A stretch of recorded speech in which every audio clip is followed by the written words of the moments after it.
దేవుని నామం కొందనములు. సమయం ఇచ్చిన అయ్యగారి కుటుంబానికి నా వందనాలు చెల్లించుకుంటున్నాను. మొదటి మాట, యేసు ప్రభు తెలిసినప్పటి నుంచి మనము గుడ్ ఫ్రైడేని జరుపుకుంటున్నాము. మొదటి మాటగా, తండ్రి వీరేమి చేయుచున్నారో వీరు ఎరగరు గనుక వీరిని క్షమించుమని. అంటే నిజమే కదా, ప్రభువు మన కోసము సిలువలో బలి అవుతూ కూడా ఆయనని ఎంత శ్రమ పెట్టి ఎన్ని ఇబ్బందులు పెట్టినా కూడా తనని ఉమ్మి వేసి మరి రాళ్లతో కొట్టినా కూడా ప్రభువు మన కోసము, తండ్రి వీరేమి చేయుచున్నారో వీరు ఎరగరు గనుక వీరిని క్షమించుమని ప్రార్థన చేస్తున్నాడు దేవుడు. అంటే దేవుడు ప్రార్థన చేయడం ఏంటి మన కోసము? తనే కదా, తను ఆర్డర్ వేస్తే, తను ఒక మాట సెలవిస్తేనే కదా నెరవేరుతుంది. దేవుడు చెప్పితే కదా జరుగుతుంది. దేవుడు ఎందుకు సిలువలో బలి అవుతూ కూడా ప్రార్థన చేస్తున్నాడు? మనకు చిన్న డౌట్ రావచ్చు, కానీ అది దైవ నిర్ణయం అన్నట్టు. దేవుడు చనిపోతున్నప్పుడు కూడా ఇంకా నా బిడ్డలు ఇంకా తెలుసుకుంటారని 33 సంవత్సరాలు మన కోసము సేవ చేసి మన కోసము ఎంతగానో ప్రయాసపడి ప్రతి ఒక్కరూ యేసు ప్రభువే నిజమైన దేవుడు అని తెలుసుకోవాలి, నేను లోకంలో తప్ప ఇంకొక దేవుడు ఉండకూడదని దేవుడు మన కోసం ఎంత ప్రయాసపడ్డా కూడా, ఆయన ఈ లోకము కదండి, లోకము దేవుడు ఏం చేస్తున్నాడో ఏందో తెలియక తనతో పాటు తిరిగిన వాళ్ళు, తనతో పాటు ఉన్నవాళ్ళు, తనతో పాటు సేవలో తిరిగిన వాళ్ళు కూడా, తను భోజనం చేసినప్పుడు తనతో పాటు భోజనానికి కూర్చున్న వాళ్ళు కూడా ఆ రోజు అంటే ఒక దైవ నిర్ణయం, తను చనిపోతేనే మనకు పాప విమోచన, తను సిలువలో మరణిస్తేనే మనకు రక్షణ కలుగుతుందని దైవ నిర్ణయం ప్రకారం, దేవుడి నిర్ణయం ప్రకారం తను చనిపోవాలి.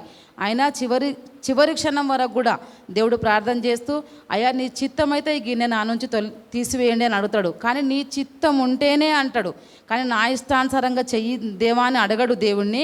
అందుకే ఇంకనైనా నా బిడ్డలు మారుతారేమో అని ఎంత చేసినా కూడా అయినా మార్పు రాలే. సిల్వ వేయండి అని వాళ్ళు అరుస్తూనే ఉంటారు, కేకలు వేస్తూనే ఉంటాడు.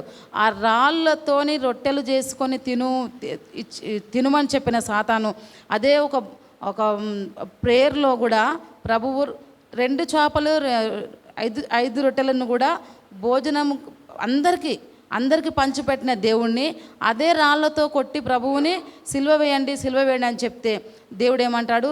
వీళ్ళకి తెలియదయ్యా తండ్రి, వీళ్ళకి తెలియదు తండ్రి, వీళ్ళని క్షమించు, ఇకనైనా మార్చు అని దేవుడు చెప్తున్నట్టు మన కోసం. ఇంకా కూడా అంటే ఒకటి అనుకోవచ్చు, ఇప్పుడు మనం ఇక్కడ కూర్చున్నామంటే, ఈ స్థితిలో మనం ఉన్నామంటే, సజీవ లెక్కలో ఉన్నామంటే, ఇంకా కూడా దేవుడు ఉన్నాడని మనం ఇక్కడ ఒక అండర్స్టాండింగ్లో కూర్చున్నామంటే, అప్పుడు 2000 సంవత్సరాల క్రితమే మన కోసం దేవుడు ప్రార్థన చేసిండు. ప్రతి ఒక్కరు లోకంలో ప్రతి ఒక్కరు నేనే దేవుడు అని తెలుసుకోవాలి, నేను తప్ప వేరొక దేవుడు ఉండకూడదని అప్పుడు నా కోసం నీ కోసం ప్రార్థన చేసిండు ప్రభు. అయినా కూడా ఇంకొకటి ఏంటంటే, దేవుడు ఆర్డర్ ఇస్తే జరిగిపోతుంది అనుకుంటాం కదా, క్షమించు, ఒక క్షమాపణ గుణం కావాలి, క్షమించే మనసు కావాలి. మనకు ఎవరైనా చిన్న అన్యాయం చేస్తేనే, చిన్నగా మన మీద వ్యతిరేకత వస్తేనే మనం క్షమించే మనసు ఉండదు. కానీ దేవుడు క్షమించుండి చూసినాం. ఆ టైంలో కూడా ప్రాణం పోతున్నప్పుడు కూడా మనల్ని క్షమించు ప్రభా, వీళ్ళని క్షమించు ప్రభా అని అంటున్నా. అంటే వీళ్ళకి శిక్ష వద్దు ప్రభా, వాళ్ళు చేసిన తప్పులకు, వాళ్ళు చేసిన అబద్ధాలకు, వాళ్ళు చేసిన మోసాలకు, వాళ్ళు మాట్లాడుతున్న ప్రతి ఒక్క మాటకు ప్రభా నేను బలైతా, కానీ వాళ్ళని క్షమించు ప్రభా అని తండ్రిని వేడుకుంటున్నాడు ఆయన. అంటే ఒక క్షమాపణ గుణం ఉండాలి మనకు. అట్లాంటి సమయంలో కూడా ప్రార్థించేటువంటి మనసు ఉండాలి మనకని చెప్తున్నాడు దేవుడు. ఇందులో మనం నేర్చుకోవాల్సింది ఏంటంటే, శ్రమలో ఉన్నప్పుడు కూడా, సిలువ లాంటి శ్రమలో ఉన్నప్పుడు, అంటే ఎట్లాంటి పరిస్థితి అంటే చాలా కష్టమైన పరిస్థితిలో ఉన్నప్పుడు కూడా తండ్రి శక్తిని పొందుకొని మనం ప్రార్థన మనం నడవలేని స్థితి, మనం లేవలేని స్థితి, ఒక్కొక్కసారి ఇప్పుడు మనం కాలు చేతులు మంచిగా ఉన్నాయి, మనం ఆరోగ్యంగా ఉన్నాం, జాబ్ చేసుకుంటున్నాం, అన్నీ బాగానే ఉంది, కానీ ఒక పరిస్థితి వస్తుంది మనం లేవలేని స్థితి. అంటే ఒకసారి మనకు అనారోగ్య పరిస్థితి ఉన్నప్పుడే, ప్రభువా నేను బాగున్నప్పుడు నేను తెలుసుకోలేకపోయినయ్యా, నేను మంచిగా ఉన్నప్పుడు నీ మంచిని నేను గ్రహించలేకపోయినయ్యా, అయ్యా నాకు సేవ చేయాలని ఆశ ఉంది ప్రభువా, నాకు నీ కోసం ఏదో చేయాలని ఆశ ఉంది అని అనుకుంటాం కదా. అదేవిధంగా మనం కూడా లేవలేని స్థితిలో ఉన్నప్పుడు, మంచం మీద పడి ఉన్నప్పుడు, ఇప్పుడు ప్రభు ఏంది మంచిగా ఉండి సేవ చేస్తున్నప్పుడు ఎంతోమందికి స్వస్థతనిచ్చిండు. అనారోగ్యంగా ఉన్న ఒక పక్షవాయువు గలవాడిని ముట్టి నువ్వు లేచి నడుము అనగానే నడిచిండు.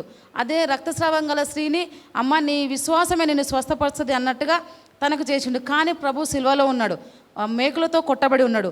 ఆ స్థితిలో దేవుడు అనుకుంటుండొచ్చు, అయ్యో నేను బాగుంటే నేను వెళ్ళి వీళ్ళను స్వస్థపరుస్తుంటే కదా, వాళ్ళను బాగు చేస్తుంటే కదా, అన్నం లేకుండా ఉన్న వరకు నేను అన్నం పెడుతుంటే కదా, నా సువార్త తెలియని ప్రజలకు ఇంకా నేను సువార్తను చెప్తుంటే కదా అని అనుకుని ఉండొచ్చు ప్రభు. కానీ ఆ స్థితిలో కూడా ప్రార్థన చేస్తున్నాడంటే చూడండి, మన కోసం ఎంతగా త్యాగం చేసి తన ప్రాణాలను సమర్పించిండు. మనం ఏం నేర్చుకోవాలి దీనిలో? శ్రమలో ఉన్నప్పుడు కూడా, సిలువ లాంటి పరిస్థితిలో ఉన్నప్పుడు కూడా తండ్రికి ప్రార్థన చేసిండు అనేది ఒకటి. రెండోది ఏంటంటే, మనకు వ్యతిరేకంగా ఎవరైనా తప్పులు చేసినప్పుడు కూడా దేవుడికున్న మనసు మనకు కలిగి క్షమించు ప్రభువా అని ఉన్నత స్థాయికి మనం ఎదగడానికి వారిని క్షమించాలని అడుగుతున్నాడు. ఇంకొకటి ఏంటంటే, యేసుక్రీస్తు ప్రభువు మనం చేసిన ప్రతి పాపముల కోసము మన కోసం ఆయన క్షమాపణ అడిగిండు అనేది మనం నేర్చుకోవాలి.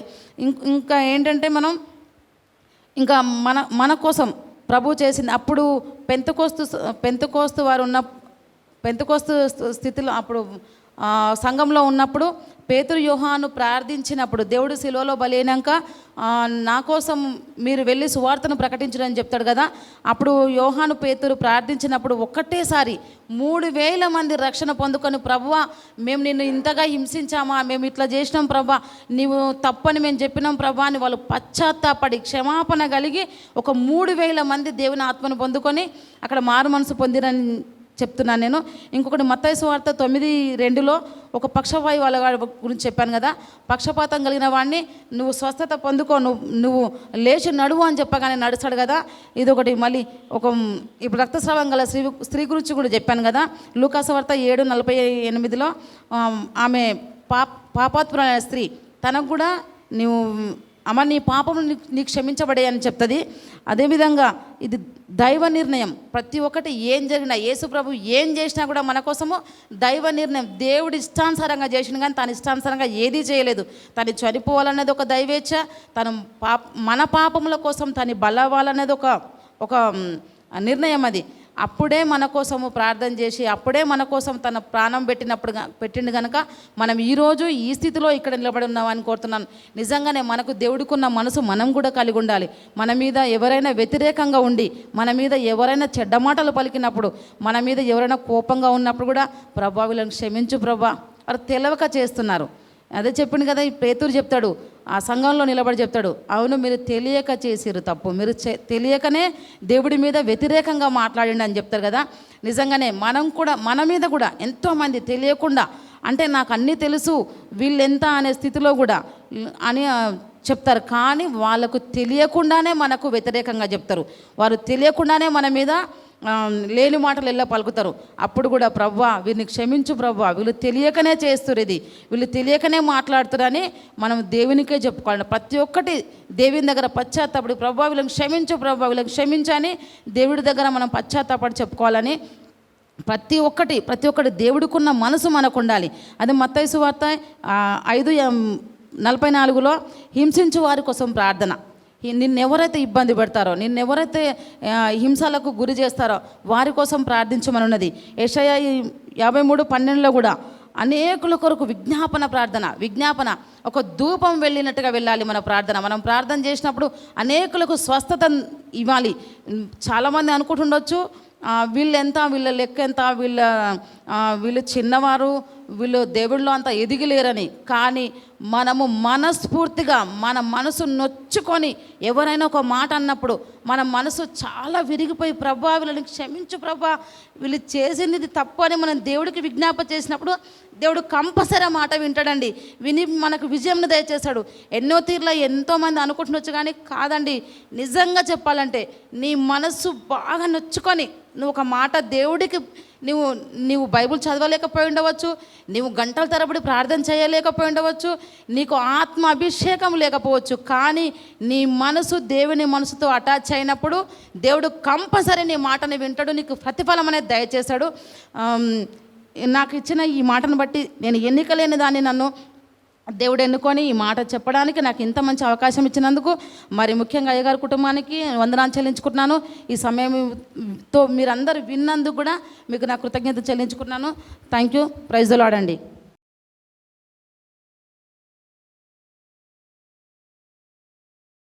దేవుని పరిశుద్ధ నామం స్తోత్రం. లూకాసు వార్త 23వ అధ్యాయము 32వ వచనంలో, మరి ఇద్దరు ఆయనతో కూడా చంపబడుటకు తేబడిరి, వారు నేరము చేసిన వారు. మనం రెండో మాటగా మనం ధ్యానించబోతున్నాం. కాబట్టి ఇక్కడ క్లియర్గా బైబిల్లో రాసి పెట్టింది ఏముందంటే, ఇద్దరు ఆయనతో కూడా చంపబడుటకు తేబడిరి, వారు ఎలాంటి వారంట? నేరము చేసిన వారు, వారు తప్పు చేసిన వారు. సో ఆ నేరం చేసిన వారి మధ్యలో ఒకరిని ఆల్రెడీ సిలువ వేస్తున్నారు. ఎవరు? యేసు ప్రభువారు. యేసు ప్రభువారు ఎలాంటి తప్పు చేయకుండా, నిజంగా ఇందాక అక్క చెప్పినట్టు నీ కోసం నా కోసం ఆయన మరణించాడు.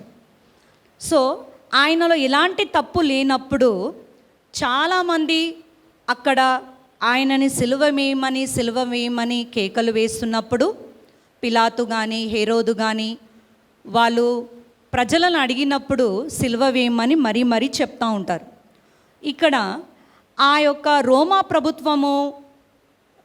ప్రభుత్వం దగ్గర యేసును సిలువ వేయడానికి ఎలాంటి శిక్ష లేదని, ఎలాంటి ఆర్టికల్స్ లేవని చెప్తున్నప్పుడు ప్రజలు ఆయన ఏమంటారంటే, రోమా ప్రభుత్వంలో ఉన్న ఆ యొక్క గవర్నర్ తోటి ఏమంటారంటే, నీకు శిక్ష వేయడానికి ఎలాంటిది లేకపోయినప్పటికీ కూడా, మీ నియమంలో లేకపోయినప్పటికీ కూడా మాకంటూ ఒక నియమం ఉంది. ఏంటి అని అంటే, ఈ యొక్క యేసు ప్రభువారు నేనే దేవుడనని, దేవుడు కుమారుడనని చెప్పుకొంచున్నాడు. కాబట్టి దానిని బట్టి ఆయనను సిలువ వేయడానికి మీరు ఆయనను ఖచ్చితంగా సిలువ వేయాలని చెప్తూ ఉంటారన్నమాట. సో ఈ రీతిగా మనము చూసుకున్నట్లయితే ఇక్కడ మనము ఇదే 23వ అధ్యాయము 39వ వచనంలో ఒక్కసారి మనం గమనిస్తే, వేలాడవేయబడిన ఆ నేరస్తులలో ఒకడు ఆయనను దూషించుచు, నీవు క్రీస్తువు కదా, నిన్ను నీవు రక్షించుకొనుము, మమ్మును కూడా రక్షించుమని చెప్పాను. మనము 39వ వచనంని బాగా గమనించినట్లయితే అక్కడ ఒక్కడు ఆయనను దూషించుచు అని రాస్తుంది. ఒక్కసారి మన లూకా గారు రాసిన ఇదే గ్రంథంలో మనం చూసినట్లయితే మత్తయి సువార్త 27వ అధ్యాయంలో, మత్తయి సువార్త 27వ అధ్యాయము 44వ వచనంలో మనం చూసినట్లయితే, ఆయనతో కూడా సిలువ వేయబడిన బందిపోటు దొంగలను అలాగే ఆయనను నిందించిరి. ఇక్కడ మనం గమనించినట్లయితే బందిపోటు దొంగలు అని రాస్తుంది. దొంగలు అన్న మాటకి ఇద్దరు అని అర్థం.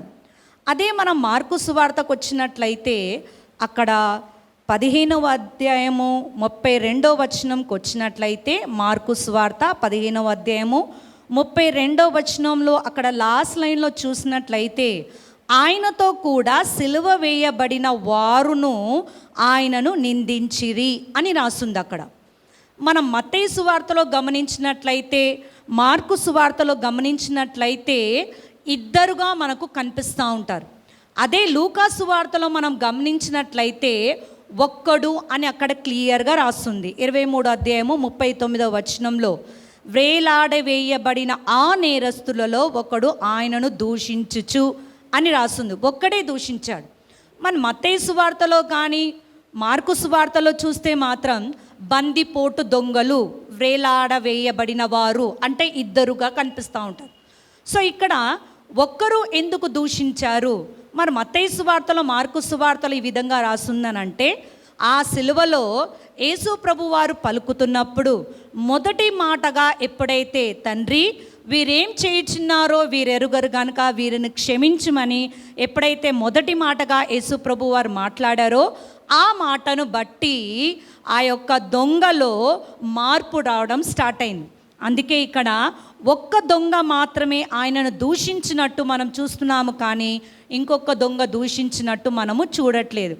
చూడండి, జనరల్గా ఎవరికైనా కోపం వచ్చినప్పుడు, ఎవరికైనా బాధ కలిగినప్పుడు జనరల్గా మనకు ఏమొస్తుందంటే, అంటే బాధలో ఉన్నప్పుడు మనకేమొస్తుందంటే జనరల్గా ఒకరి మీద కక్ష కలుగుతుంది, బూతు మాటలు వస్తూ ఉంటాయి, ఇవన్నీ జరుగుతూ ఉంటాయి. కానీ ఈ యొక్క దొంగ ఎలాంటి దొంగ? ఈ యొక్క రెండవ దొంగ ఆయనను ఆ యొక్క సిలువలో గమనిస్తూ ఆయన యొక్క సాత్వికంను కానీ, ఆయన యొక్క మౌనంను కానీ, ఆయన యొక్క సహనంను కానీ గమనిస్తూ నిజంగా ప్రజల శ్రేయస్సు కొరకు విలువైన మాటలు మాట్లాడుతున్న ఆయన సహనాన్ని ఈయనలో మారు మనసు కలిగించింది. హల్లెలూయా, హల్లెలూయా. మారు మనసు కలిగించింది. ఈ మారు మనసును ఒక్కసారి మనం నిజంగా గమనించినట్లయితే అదే అధ్యాయంలో లూకాసు వార్త 23వ అధ్యాయము 42వ వచనం మనం వచ్చినట్లయితే, ఆయనను చూచి యేసు, నీవు నీ రాజ్యంలోనికి వచ్చినప్పుడు నన్ను జ్ఞాపకము చేసుకొనమనెను. మనం ఇక్కడ ఒక పాయింట్ అండర్లైన్ చేసుకోవాల్సిన విషయం ఉంది. ఏంటి అని అంటే ఆయనను చూచి అని. జనరల్గా మనం చదివేటప్పుడు టక్కున మనం చదివేస్తాం, కానీ ఆయనను చూచి అన్న పదానికి ఒక లోతైన అర్థం ఉంది.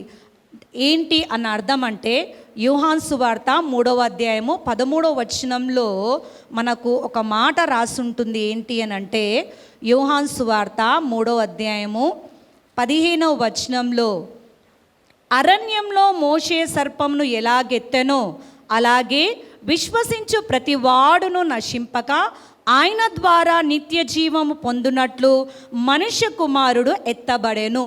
ఇక్కడ మోషే సమయంలో ఇజ్రాయేల్ ప్రజలు నడిపిస్తున్న క్రమంలో చాలామంది ఇజ్రాయేల్ ప్రజలు ఆ నడుస్తున్న మార్గంలో సర్పముతోటి చాలామంది చనిపోతున్న క్రమంలో ఆ యొక్క టైంలో మోషే దేవాది దేవుడైన యెహోవాకు ప్రార్థన చేసినప్పుడు దేవాది దేవుడైన యెహోవా ఏం చెప్తాడంటే, చూడు మోషే, నువ్వు ఒక ఇత్తడి సర్పంను తయారు చేయి. ఎవరికైతే ఈ సర్పము కాటు వేస్తుందో ఆ ఇత్తడి సర్పంని వాళ్ళు తేరి చూచినప్పుడు వాళ్ళకు విషం అంటకుండా, వాళ్ళు చనిపోకుండా వాళ్ళు బ్రతుకుతారు అని మోషేకు చెప్పినప్పుడు, ఎవరికైతే కాటు వేస్తాదో పాము, ఆ సర్పం కాటు వేస్తాదో అప్పుడు ఆ ఇత్తడి సర్పాన్ని వాళ్ళు తేరి చూచినప్పుడు వారు చనిపోకుండా బ్రతుకుతారు. సో ఇక్కడ కూడా ఆ రెండవ దొంగ ఏం చేస్తున్నాడంటే ఆ యేసు ప్రభును ఆయనను చూచినప్పుడు ఈయనలో ఏం కలుగుతుందంటే మార్పు కలుగుతుంది. ఆయనను చూచినప్పుడు ఈయనలో ఏం కలుగుతుందంటే పశ్చాత్తాపం కలుగుతుంది. ఆయనను చూచినప్పుడు ఈయనకేం కలుగుతుందంటే మారు మనసు రక్షణ కలుగుతుంది. సో ఈ యొక్క దొంగ ఏమంటున్నాడంటే, యేసు, నీవు నీ రాజ్యంలోనికి వచ్చినప్పుడు నన్ను జ్ఞాపకము చేసుకో. నిజంగా ఒక్కసారి మనం గమనిస్తే ఈయనకు ఒక రాజ్యం ఉంటుందని, ఈ రాజ్యానికి ఈయనే రాజ్యం అని చెప్పి ఆ రాజ్యంలోనికి నువ్వు వచ్చినప్పుడు నన్ను జ్ఞాపకం చేసుకోమన్నప్పుడు నిజంగా యేసు ప్రభు వారు తను మాట్లాడిన ఒక రెండో మాట ఏంటి అని అంటే 43వ వచనంలో, అందుకాయన వానితో, నేడు నీవు నాతో కూడా పరదేశులో ఉందువని నిశ్చయంగా నీతో చెప్పుచున్నాను. బాగా గమనించినట్లయితే పరదేశు అని ఉంది తప్ప పరలోకం అని లేదు. పరదేశు అన్న ప్రదేశంలో చనిపోయిన నీతిమంతులు మాత్రం వెళ్తారు. ఎప్పుడైతే రెండవ రాకడలో యేసు ప్రభు వారు వస్తారో ఆ యొక్క రెండవ రాకడలో యేసు ప్రభు వారు వచ్చినప్పుడు నీతిమంతులు అన్నవాళ్ళు పరదేశంలో ఉన్న వాళ్ళందరినీ కూడా ఆ పరలోకానికి యేసు ప్రభు వారు తీసుకెళ్తారు. అయితే పరదేశుకు వెళ్ళాలంటే మనం అందరం కూడా ఏమి చేయాలని ఒక్కసారి మనం ఆలోచిస్తే ప్రకటన గ్రంథము 2వ అధ్యాయము 7వ వచనంలో ఈ రీతిగా రాస్తుంది. ప్రకటన గ్రంథం 2వ అధ్యాయము 7వ వచనం, చెవిగలవాడు ఆత్మ సంగములతో చెప్పుచున్న మాట వినుగాక. మనకందరికీ చెవులు ఉన్నాయి కదండి. ఎస్, మనందరికి కూడా చెవులు ఉన్నాయి. మేమందరం వింటున్నాము కదా అని అనుకోవచ్చు.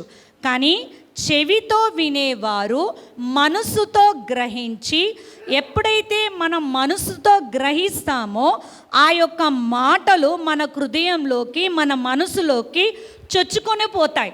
చాలామంది సంఘానికి దేనికోసం వస్తారు అంటే ఆచార రూపంగా వస్తారు. కొంతమంది టైంపాస్ కోసం వస్తారు. కొంతమంది దేవుని మాటలు వింటారు కానీ వాళ్ళ హృదయంలో భద్రపరచుకోకుండానే వెళ్ళిపోతూ ఉంటారు. అలాగే దావీదు కూడా ఒక మాట మాట్లాడతాడు, ఏమని అంటాడంటే, దావీదు రాసిన కీర్తనలు 119వ కీర్తనలో ఒక మాట రాస్తాడు. ఏంటి అని అంటే 11వ వచనంలో, నీ ఎదుట నేను పాపము చేయకుండానట్లు నా హృదయంలో నీ వాక్యము ఉంచుకొని ఉన్నాను. హృదయంలో వాక్యం ఉంటే పాపము మనము చేయము. సో చెవిగలవాడు వినుగాక అని వాక్యం సెలవిస్తుంది కదా. మనం వింటున్నామా? విని మన హృదయంలో మనం భద్రపంచుకుంటున్నామా?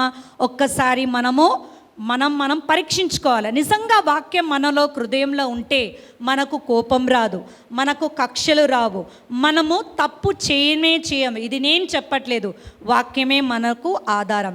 అలాగే ఇదే కింది వచనంలో మనము చూసుకున్నట్లయితే, ఎప్పుడైతే వాక్యం విన్న తర్వాత అదే ఏడవ వచనం కింది భాగంలో చూసుకున్నట్లయితే, జయించువానికి దేవుని పరదైసులో ఉన్న జీవవృక్ష ఫలములను భుజింపనిత్తునని వాక్యం సెలవిస్తుంది.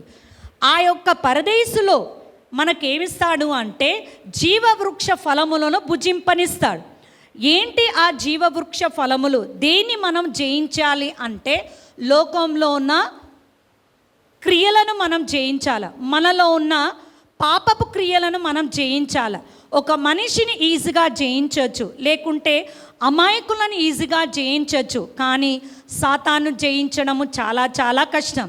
వాక్యం ఎప్పుడైతే మన హృదయంలో ఉంటుందో మనం ఖచ్చితంగా సాతాన్ని ఈజీగా జయించగలుగుతాం. ఈ సాతాను ఎవరు మనకు బాగా తెలుసు. దేవునితో పెట్టుకుంటే పుట్టగతులు ఉండవని దానికి తెలిసి కూడా పరలోకమందున్న శక్తిమంతుడైన యేసుతోటి కయ్యానికి కాలు దువ్విందే ఈ యొక్క సాతాన్. ఈ సాతాన్ని జయించాలంటే మనకు ఖచ్చితంగా మన హృదయంలో వాక్యం ఉంచుకొని ఉండాలి. సో ఎప్పుడైతే యేసు ప్రభువారు నేడు నీవు నాతో కూడా పరదేశులో ఉంటామని చెప్పాడో, నిజంగా రక్షణ పొందాలంటే ఒక 4 విషయాలు మన హృదయంలో మనం భద్రపరచుకోవాలి. త్వరగా నేను చెప్పి ముగిస్తాను. మొదటిగా మనకు బాగా తెలుసు, ఒక స్టూడెంట్ పాస్ కావాలంటే జనరల్గా కొన్ని మార్క్స్ అనేది ఒక స్టూడెంట్గా ఉంటాయి. ఏంటి 35 మార్క్స్ అని మనం చెప్తాం. కానీ ఆయన సన్నిధికి మనం చేరాలంటే 35 మార్క్స్ మనకు సరిపోవండి. మనకు ఖచ్చితంగా 100 out of 100 మార్క్స్ మనం ఖచ్చితంగా రావాలి. సో ఈ 4 పాయింట్స్లో 25 మార్క్స్ మనం వేసుకుందాం. మొదటిగా మనం చూసినట్లయితే రోమెల్కి రాసిన పత్రిక 10వ అధ్యాయము, రోమెల్కి రాసిన పత్రిక 10వ అధ్యాయము 9వ వచనం 10వ వచనంలో మనం చూసుకున్నట్లయితే, అదేదనగా యేసు ప్రభువని నీ నోటితో ఒప్పుకొని దేవుడు మృతులో నుండి ఆయన లేపనని నీ హృదయంలో విశ్వసించిన ఎడల నీవు రక్షింపబడుదువు. ఏం చేయాలంట? మొదటి 25 మార్కుల కోసం మనం ఏం చేయాలంటే మన నోటితోటి యేసుని ప్రభు అని ఒప్పుకోవాలి, ఆయన రాజని మనం ఒప్పుకోవాలి. నిజంగా ఒప్పుకున్నాం కాబట్టి మనం అందరం ఇక్కడ చేరి ఉన్నాం. హల్లెలూయా. మనకందరికీ 25 మార్కులు వచ్చేసాయి, టిక్కేసుకోండి. రెండవదిగా 25 మార్కులు చూసుకున్నట్లయితే అదే రోమిలకు రాసిన పత్రిక 10వ అధ్యాయము 13వ వచనంలో ఏమని రాస్తుందంటే, ఎందుకనగా ప్రభు నామమును బట్టి ప్రార్థన చేయు వాడెవడో వాడు రక్షింపబడును. ఎవరి నామంలో ప్రార్థన చేయాలా మనము? యేసు నామంలో, ప్రభు నామంలో, దేవాది దేవుని నామంలో, ఆ రాజు నామంలో మనము ప్రార్థన చేయాలి. జనరల్గా మనం ప్రార్థన చేసినప్పుడు ఏమంటాము? లాస్ట్కి యేసుక్రీస్తు నామంలో అడుగుతున్నాను తండ్రి, ఆమేన్ అని అడుగుతాం కదా. సో మనందరికి కూడా ఎన్ని మార్క్స్ వచ్చాయి? 25. టోటల్ ఎన్ని వచ్చాయి మనకు? 50 మార్క్స్ మనకు వచ్చాయి. ఎందుకంటే యేసు నామమని, యేసుడే దేవుడని మనం ఒప్పుకున్నాం కాబట్టి ఇక్కడ కూర్చున్నాం. యేసు నామంలో ప్రార్థన చేస్తున్నాం కాబట్టి ఇక్కడ కూర్చున్నాం. అలాగే మూడో విషయం మనం చూసుకున్నట్లయితే మత్తయి సువార్త 24వ అధ్యాయము, మత్తయి సువార్త 24వ అధ్యాయము, మార్కు సువార్త 16వ అధ్యాయము 16వ వచనంలో నమ్మి బాప్టిజం పొందినవాడు రక్షింపబడును. ఏం చేయాలంట? నమ్మి బాప్టిజం పొందితే రక్షణ మనము పొందుతామంట. రక్షింపబడడానికి ఇక్కడ చాలామందికి కూడా ఎంతమంది బాప్టిజం తీసుకున్నారో తీసుకోలేదో నాకైతే తెలియదు, కానీ మీరు తీసుకుంటే మాత్రం మీకు 75 మార్కులు వచ్చినట్టే లెక్క. మరి మిగతా 25 మార్కులు నిజంగా అది మనల్ని మనం పరీక్షించుకోవాల్సిన విషయం. మత్తయి సువార్త 24వ అధ్యాయము 13వ వచనంలో ఈ రీతిగా రాసుంది, అంతము వరకు సహించువాడెవడు వాడే రక్షింపబడును. అస్సలు దెబ్బ ఇక్కడ పడుతుంది మనకు. ఎప్పటి వరకు? అంతము వరకు సహించువాడెవడో వాడే రక్షింపబడును. అంటే ఆ పరదేశులకు నువ్వు వెళ్ళాలంటే, నువ్వు నీతిమంతుడు అని అనిపించుకోవాలంటే ఈ 4 మనం కలిగి ఉండాలి. మొదటిగా యేసునామం అని, యేసుడే నిజమైన దేవుడు అని నోటి తొడుపుకోవాలి. రెండవది ఆయన నామంలో ప్రార్థన చేయాలి. మూడవది ఆయన నామంలో బాప్టిజం పొందాలి. నాలుగవది అంతము వరకు సహించువాడెవడో వాడే రక్షణ పొందుడు. అంటే మనము చనిపోయే వరకు ఆ రక్షణ మనము కాపాడుకున్నట్లయితే మనం రక్షింపబడతాం. సో ఈ 25 మార్కులు ఇంకా మనకు రాలేదండి, ఎందుకంటే మనం ఇంకా సజీవ లెక్కలో ఉన్నాం. కాబట్టి ఆ యొక్క స్థితి మనకు వచ్చినప్పుడు నిజంగా మనం చనిపోయే వరకు కూడా రక్షింపబడి ఉంటే, ఆయనను గట్టిగా పట్టుకొని ఉంటే మాత్రం నిజంగా మనకు 100/100 ఆటోమేటిక్గా మనము నీతిమంతులుగా తీర్చబడి ఆయన పరదోసులో ఉంటాం. మరి ఈ దొంగకు అన్ని 4 ఉన్నాయా అంటే ఎస్, అన్నీ ఉన్నాయి. మొదటగా ఆయన యేసు నామంలో ఒప్పుకున్నాడా అంటే ఒప్పుకున్నాడు. ఎలా అంటే, యేసు నీ రాజ్యంలోనికి వచ్చినప్పుడు నన్ను జ్ఞాపకం చేసుకో అన్నాడు కదా. ఆయనకంటూ రాజ్యం ఉన్నదని, ఆయన రాజ్యాన్ని ఈయన నమ్మాడు. మొదటిగా ఓకే. రెండవదిగా ఆయన నిజంగా ప్రార్థన చేశాడా అంటే ఆయన అడిగాడు. ఏమని అడిగాడు? నీ రాజ్యంలోనికి వచ్చినప్పుడు నన్ను జ్ఞాపకం చేసుకోమన్నాడు. అది ప్రార్థనే కదా. సో యేసునామంలో ప్రార్థన చేశాడు. మూడవది, మరి బాప్టిజం తీసుకోలేదు కదా అంటే ఇక్కడనే డిబేట్ టాపిక్ స్టార్ట్ అయిపోతుంది.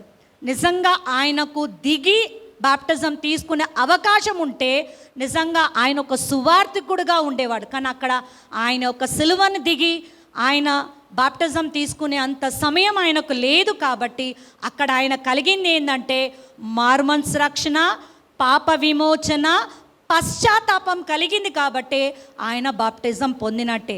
నాలుగవదిగా అంతం వరకు సహించువాడు రక్షణ పొందినట్టు అక్కడనే సిలువ మీదనే మరణించిన ఆయన. సిలువ మీద రక్షణ పొందిండు, సిలువ మీదనే మరణించిండు. కాబట్టి ఈ 4 మనం పొందినట్లయితే ఆ పరదేశంలో మనం కూడా ఉంటాం. ఈ దొంగని మనం ఒక రోల్ మోడల్గా ఎక్కడ మనం తీసుకోవచ్చు? బాప్టిజం దగ్గర కాదు, ఎక్కడ మనం తీసుకోవచ్చు అని అంటే, ఈ దొంగ మారుమనసు రక్షణ, పాప విమోచన, పశ్చాత్తాపం కలిగి ఉన్నాడు. కాబట్టి ఈ దొంగని మనం ఒక రోల్ మోడల్గా తీసుకోవచ్చు. ఎలాంటి మార్పులు కలిగాయి అంటే ఈ దొంగలో 4 మార్పులు కలిగాయి. మొదటి మార్పు ఏంటి అంటే ఆయన పాపి అని గ్రహించాడు.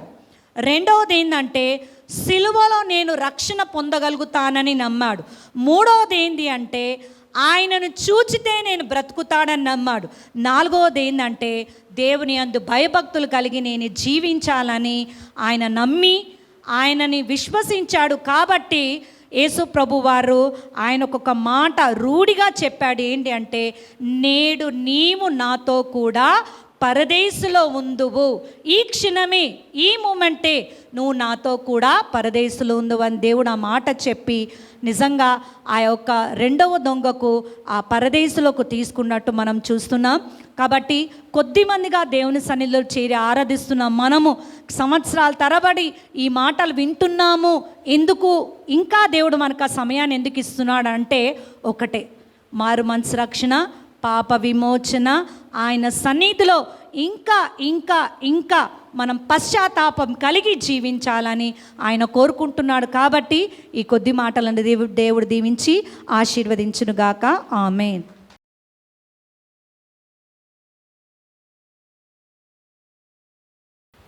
దేవునికి స్తోత్రాలు. మీ అందరికీ శుభ శుక్రవారం మరి శుభాలు తెలియజేస్తున్నాను. మరి నాకు ప్రభువు 3వ మాటగా చెప్పమని నన్ను నిలబెట్టినందుకు ప్రభువుకు నా స్తుతులు, స్తోత్రాలు, వందనాలు, కృతజ్ఞతలు తెలుసుకుంటున్నాను. మరి వాక్యం మరి ముఖ్యంగా యోహాను యోహాను సువార్త 19వ అధ్యాయము 26-27 వచనాలు చూస్తే, యేసు తన తల్లియు తాను ప్రేమించిన శిష్యుడును దగ్గర నిలుచుండుట చూచి, అమ్మా ఇదిగో నీ కుమారుడు అని తన తల్లితో చెప్పెను. తర్వాత శిష్యును చూచి, ఇదిగో నీ తల్లి అని చెప్పెను. ఆ గడియ నుండి ఆ శిష్యుడు ఆమెను తన ఇంట చేర్చుకొనెను. మరి మొదలుపెట్టే ముందు ఏంటంటే, యేసు ప్రభు సెలవులో మరి ఎంతో శ్రమ పొందుతున్నాడు. సెలవులో ఆయన రక్తం పరిశుద్ధమైనటువంటి కారిపోతూనే ఉంది. అలాంటి రక్తం మనం ఎక్కడా దొరకదు. ఎందుకంటే ఆయన తండ్రితో మరి ఈ లోకానికి వచ్చినవాడు. తల్లి గర్భాన్ని వాడుకున్నాడు. మరే తల్లి గర్భాన్ని మరి తండ్రి యొక్క మరి పనులు నెరవేర్చడానికి, తండ్రి ఆజ్ఞలు ఏమి ఇచ్చాడో అవన్నీ నెరవేర్చడానికి మరి లోకంలో వచ్చాడు కనుక ఆయన ఎవరి రక్తం? అది తండ్రి రక్తం. సొంత వైఫ్ అండ్ హస్బెండ్ కాదు, యోసేపు రక్తం కాదు, దేవుని యొక్క రక్తం, తండ్రి యొక్క రక్తం. ఆ తండ్రి యొక్క రక్తం తోటి ఎంతో పవిత్రమైంది. మరి ఇలాంటి రక్తం ఎక్కడ దొరకదు. అలా కారుతుండగా కూడా మరి ఆ శ్రమను అనుభవిస్తూ మరి చెప్పిన మాటలు ఏంటంటే, మరి ఆ పెద్ద జనసమూహం ఉందన్నమాట. అరే ఏసీ వాళ్ళ సిలువ వేయబడుతున్నాడు, చూద్దాం రండి అని మొత్తం మరి రోమా సామ్రాజ్యంలో ఉన్న కూడా చాలామంది జనులు పెద్ద సమూహంగా ఏర్పడి మరి ఆయన్ని చూస్తూ ఉన్నారు. ఏం చెప్తాడు, అయ్యో ఇంత శ్రమ పడుతున్నాడు అని చెప్పేసి. ఆ సమూహంలో కూడా ఆమె తల్లి మరియా, అలాగే ఆమె తండ్రి యోసేపు కూడా ఉన్నారన్నమాట.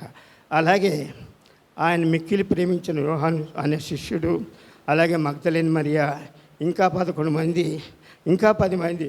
యోహాను మొత్తం 11 మంది ఉన్నారు. 12 మందిలో ఒకడైతే చనిపోవడం జరిగింది, ఆత్మహత్య, ఇస్కరియోతు. మరి 11 మందిలో ఒక యోహాను అనే అక్కడ ఉన్నాడు. ఇంకా 10 మంది శిష్యులు ఉన్నారు. ఇంకా ఎంతోమంది ప్రజలు ఉన్నారు. మరి తల్లి కూడా ఎంతో రోధిస్తుంది. అరే నా కుమారుడికి ఇంత శిక్ష వేశాడు, ఇంత శ్రమ ఎందుకు ఇచ్చాడు దేవుడు, ఏం పొరపాటు చేశాడు, ఏం అపకారం చేశాడు, మరి నా కుమారుడికి ఇలాంటి శిక్ష పడింది అని చెప్పేసి మరి తల్లి ఎంతో రోధిస్తుంది. మరి ప్రలాపిస్తుండగా మరి ఆమెను ఊరడించడానికి కూడా మరి ఆయన చేతుల్లో ఎందుకు ఇలాగా శిలలు వేయబడ్డాయి. ఆయన చేతులు ఎంతోమందికి స్వస్థతనిచ్చాడు కనుక చేతులకి శిలలు వేయబడ్డాయి. అలాగే ఎంతోమంది కుంటి వాళ్ళని స్వస్థపరిచాడు కనుక కాళ్ళలో శిలలు వేయబడ్డాయి అని చెప్పేసి మరి ఆ తల్లి ఎంతో ప్రలాపిస్తూ ఉండగా మరి అలాగే ఆయన చేసిన ఎన్నో గొప్ప కార్యాలు కూడా తలపోసుకుంటూ తల్లి ఎంతో ప్రలాపిస్తుండగా మరి ప్రభు ఏం చెప్తాడో ఈయన ఆ తల్లి, అరే నా కుమారుడు ఇంత బాధపడుతున్నాడు, మరి ఇంత శ్రమ అనుభవిస్తున్నాడు, మరి ఏం చెప్తాడో అని చెప్పేసి మరి ఆ తల్లి ఎదురు చూస్తుండగా మరి కుమారుడు అయినటువంటి యేసు, తల్లి అమ్మ ఇదిగో నీ కుమారుడు అని చెప్పేసి మరి మిక్కిలి ప్రేమించిన తన శిష్యుడైనటువంటి యోహాన్ని పిలిచి, శిష్యుడా ఇదిగో నీ తల్లి అని చెప్పేసి మరి యోహానికి ఆ తల్లిని అప్పగించడం జరిగింది. మరి తాను సెలవులో ఉన్నాడు, తను చనిపోబోతున్నాడు, తను కుమారుడు అంటూ లేడు కనుక ఒక కుమారుని, తనలాంటి కుమారుని ఒకరిని ఏర్పరచబడాలని చెప్పేసి తనని నమ్మిన మంచి మిక్కిలి ప్రేమించిన శిష్యుని, తనలాంటి మనసు గలవాని శిష్యుని చూసి, ఇదిగో యోహాను నీ తల్లిని నీకు అప్పగిస్తున్నా అని చెప్పేసి చెప్పడం జరిగింది. మరి ఆ క్షణంలో మరి యోహాను తన తల్లిని తన దగ్గర చేర్చుకోవడం జరిగింది. మరి చూసారా వారి ప్రేమ, ఆ తల్లి యొక్క దుఃఖం, మరి ఇవంతా కూడా మరి ప్రజలు ఎంతో బాధపడుతూ ఉన్నారన్నమాట చూసి.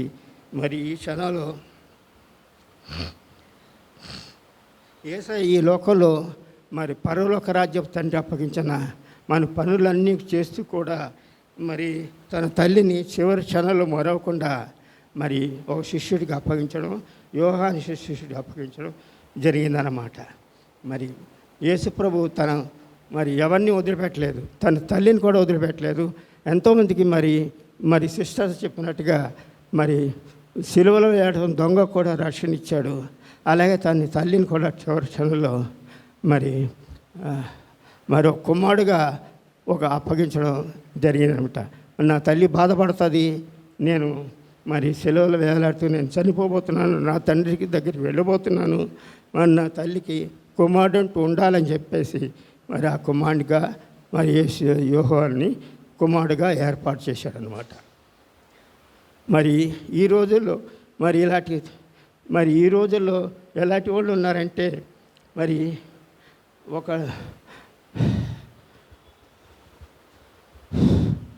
ఈ రోజుల్లో ఎలాంటి వాళ్ళు ఉన్నారంటే ఒక ఉదాహరణకి ఒక తల్లిదండ్రులు ఉన్నారు, వాడికి ఒక కొడుకు ఉన్నాడు అనమాట.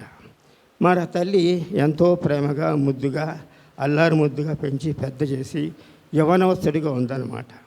యవ్వనవస్తుడు అయ్యే వరకు కూడా పోషించింది. మరి ఆ కుమారుడు ఏం చేశాడు, ఎవరో ఒక అమ్మాయిని ప్రేమించాడు.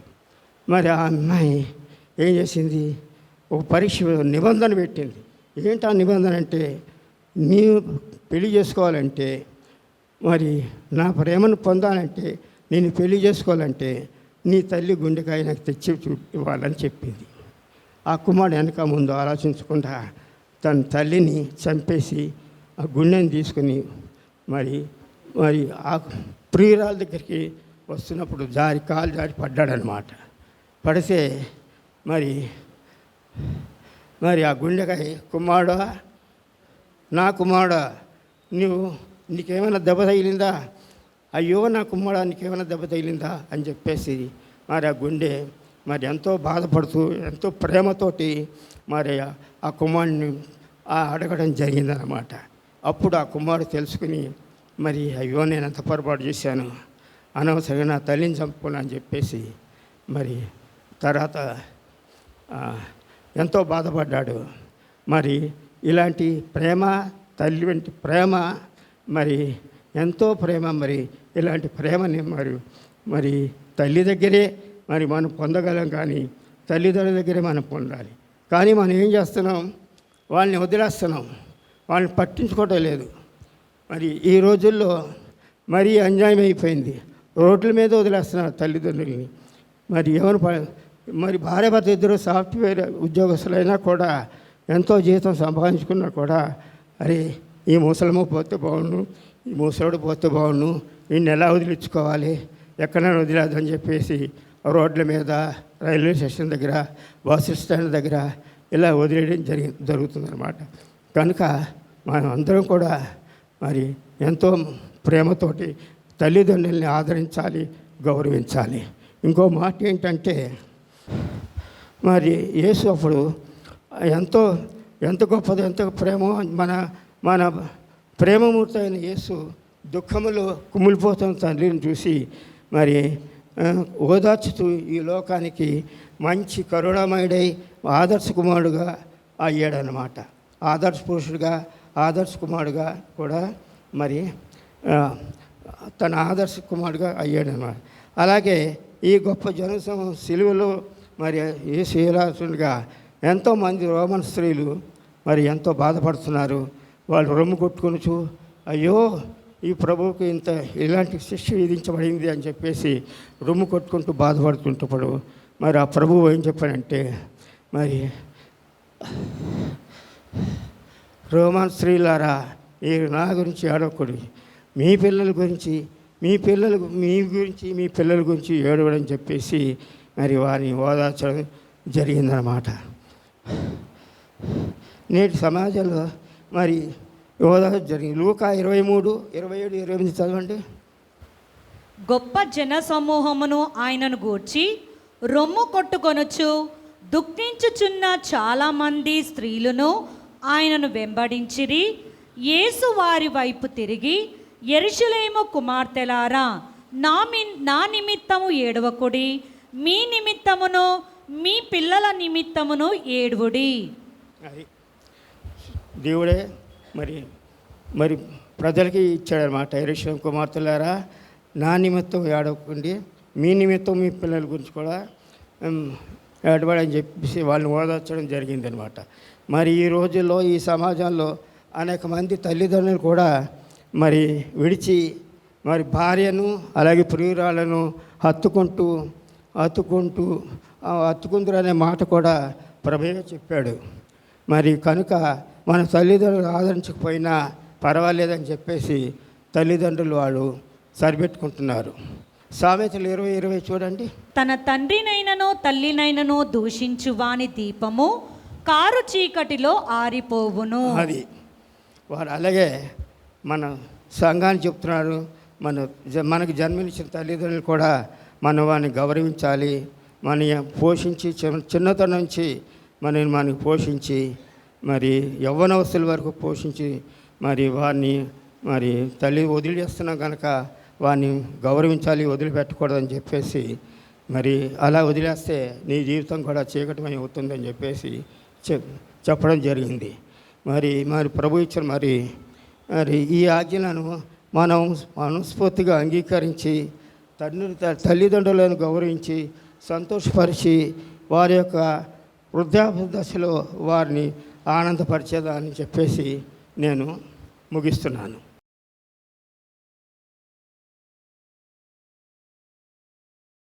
మార్క్స్ వార్త 15వ అధ్యాయం 34వ వచనం. 3 గంటలకు యేసు ఏలియో ఏలియో లామా సబాక్తాని బిగ్గరగా కేకవేసెను. ఆ మాటలకు నా దేవా నా దేవా నన్నెందుకు చెయ్యి విడిచితివని అర్థము. అప్పుడు ఆల్మోస్ట్ దేవుడు 4వ మాట పలికే సమయానికి 3 గంటల సమయంలో చీకటి అంతా కమ్మింది. ఆ టైంలో అక్కడ ఉన్న వాళ్ళకు కూడా అర్థం కాలేదు, ఎందుకంటే ఈయననే మెస్సయ్య అని కూడా అప్పటికి అర్థం కాకపోవచ్చు. కానీ దేవుడు ఒక మాట పలుకుచున్నాడు, నా దేవా నా దేవా నా చెయ్యేందుకు విడనడితివి. దేవుడు పలికిన 7 మాటలు కూడా చాలా విలువైనవి అనేది మనం ప్రతి గుడ్ ఫ్రైడే రోజు మనం మాట్లాడుకుంటాం. ఎందుకంటే చివరి క్షణంలో మాట్లాడుతున్న మాటలు చాలా విలువైన మాటలుగా అవి ఉంటాయి. సో దేవుడు ఆయనే సర్వాధికారి, ఆయనే మానవ రూపంలో వచ్చిన దేవుడు. ఆయనే మాట్లాడిన మాటలు చాలా విలువైనవి, మానవాళికి ఎంతో ప్రాముఖ్యమైనదిగా మనం చెప్పుకోబడతాం. ఈ చివరి మాటలకి ఎందుకంత వాల్యూ ఉంటుంది, ఎందుకంత అంటే నేను ఒక ఎగ్జాంపుల్ చెప్తా. మా చిన్న చనిపోయాడు. ఆయన చనిపోయినప్పుడు చివరి మాటలు నాకు ఇప్పటికీ గుర్తుంటాయి. నా భార్య నేను ఆయనకు సేవ చేస్తున్న టైంలో మా చేతుల్లో ఆయన చనిపోయాడు. ఆయన ఒక మాట నా భార్య గురించి అన్నాడు. ఎందుకంటే ఆమె చాలా సేవ చేసింది. మేము మనసులో చాలా కృతజ్ఞతలు చెప్పుకోవాల్సింది. ఆమె చిన్నదైనా కానీ మనసులో చాలాసార్లు నేను కృతజ్ఞతలు చెప్పుకున్నా. ఎందుకంటే బాడీ మొత్తం క్లీన్ చేసేది ఆమె, నా భార్య, మా అన్నకి. ఆ టైంలో నాకు ఒక మాట చెప్పిండు, ఈమె నీకు దేవుడి ఇచ్చిన ఒక వరంరా, కాపాడుకో అని చెప్పిండు. ఆ మాట నాకు ఎప్పుడు గుర్తుంటుంది. ఎందుకంటే మనిషి చనిపోయే టైంలో చివరి మాటలు చాలా గుర్తుంటాయి. దేవుడు చెప్పింది ఏంటంటే అది లోకానుసారం కాకుండా మనం ఆత్మీయంగా ఆలోచిస్తే, దేవా దేవా నా చెయ్యి ఎందుకు విడనాడితివి అనే ఒక మాటను మనం మాట్లాడుకుంటే అది మనకు ఆదరణ కూడా మనకు కల్పిస్తుంటుంది. మనకి ఎంతో ఆదరణ కల్పిస్తుంటుంది. మనం కూడా అనుకుంటాం, మనం కష్టాలు ఉన్నప్పుడు, దుఃఖాలు ఉన్నప్పుడు, ఇబ్బందుల్లో ఇరుకుల్లో ఉన్నప్పుడు కూడా మనం ప్రార్థన చేస్తుంటాం, ప్రభువా నన్ను గుర్తు చేసుకో, నా కష్టం ఇది, నా బాధ ఇది అని మనం ప్రార్థన చేస్తుంటాం. ఒక ఆదరణ కలిగించే మాటగా మనకు అయితే దేవుడు మాట్లాడిన మాట మనకు అది ఒక ఆదరణకరంగా మనకు కల్పిస్తుంది. మెయిన్గా దేవుని గురించి మనకు తెలుసు, ఆయన పుట్టుక మనకు తెలుసు, ఆయన పెంపకం మనకు తెలుసు. ఆయన చివరి క్షణాల్లో ఆయన 30 years ఏజ్ వచ్చే టైంకి ఆయనకు ఫస్ట్ టర్నింగ్ పాయింట్. ఫాస్టింగ్లో 40 days ఫాస్టింగ్ దేవుడు ఉంటాడు. దేవుడు ఏది చేసినా మనకు ఒక సూచనగా, అంటే మనకు ఒక నిదర్శనంగా మనకు చూపించాడు. ప్రతిదీ కూడా ఎలా ఉండాలి, ఏ విధంగా జీవించాలి, ఏ విధంగా మనం ఉండాలి, ప్రేమగా ఎలా ఉండాలి, క్షమాగుణంగా ఎలా ఉండాలి, మనం ఎలా నడుచుకోవాలి, ప్రతిదీ కూడా బైబిల్లో ఉన్నది. అది వాక్యం చదువుతూ ఉంటే మనకు మన నడవడి కూడా మనం మార్చుకోవాల్సిన చాలా ఉంటాయి. అయితే దేవుడు ఆ పలికిన ఆ మాట ఆల్మోస్ట్ అది చివరి క్షణాలకు వచ్చింది. 4వ మాట అనేది చివరి క్షణాలకు వచ్చింది. లోకమంతా చీకటి అయిపోయింది. ఈ సమయంలో మనం ఒక విషయం నేర్చుకోవాల్సింది ఏంటంటే, దేవుడు శరీరధారిగా వచ్చిన ఆయన 40 రోజులు ఫాస్టింగ్ ఉన్న తర్వాత ఆయన అప్పుడు సేవ ప్రారంభించడం స్టార్ట్ చేసిండు. 40 రోజులు ఫాస్టింగ్ తర్వాత ఆయన శిష్యులను ఏర్పరచుకున్నాడు. తర్వాత సేవ చేయడం స్టార్ట్ చేసిండు. మనకు అన్నీ ఒక మాదిరిగా మనకు చూపించినాడు. ఏమంటే మన జీవితానికి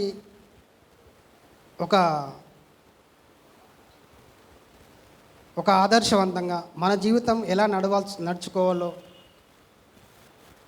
ఒక రోల్ మోడల్గా మనకు చూపించినాడు.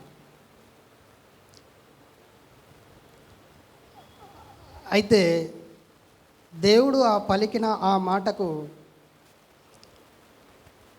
మనం కూడా ఒక్కొక్కసారి కృంగిపోయిన దినంలో మనం కూడా ఒక్కొక్కసారి చివరి క్షణాలు మీన్స్ మన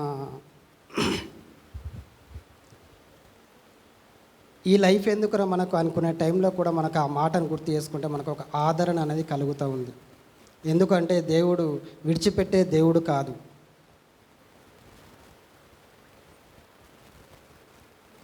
కనుక ఈ సమయంలో మనం చూసుకోవాల్సింది మన ప్రిపరేషన్, మన లైఫ్ యొక్క మన ప్రిపరేషన్ మనం చూసుకోవాలి.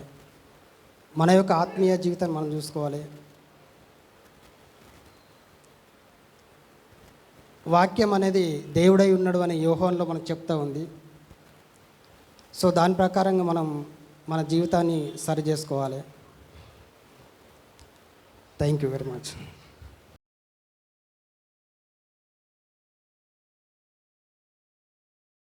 నా మాట ఏంటంటే దాహం. యోహాను సువార్త 19వ అధ్యాయము 28.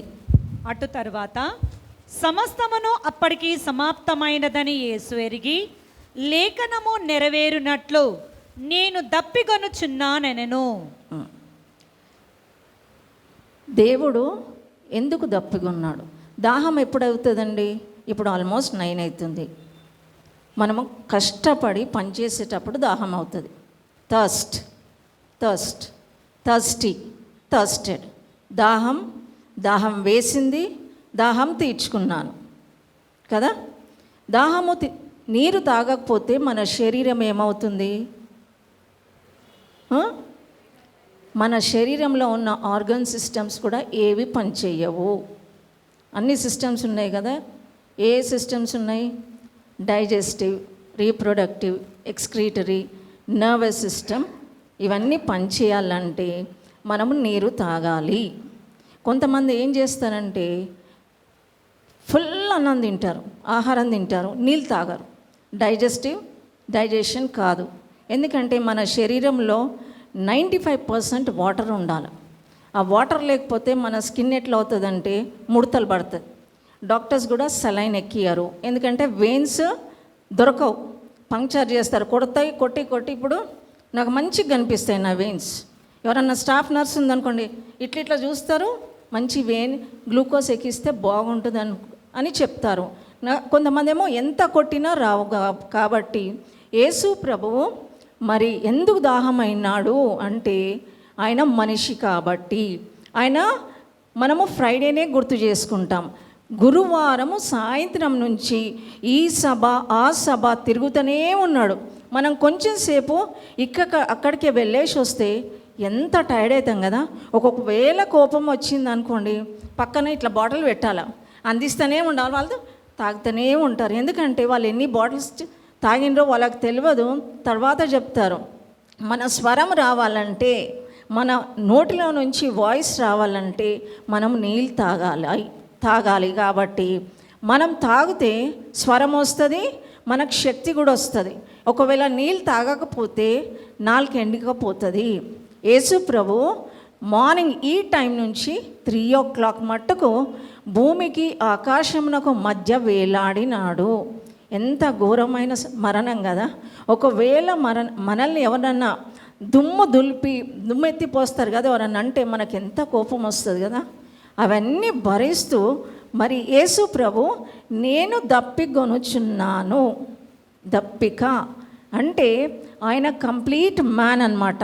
ఇవన్నీ ఎప్పుడు జరిగిందంటే 28th verse అటు తర్వాత సమస్తమును అప్పటికి సమాప్తమైనది.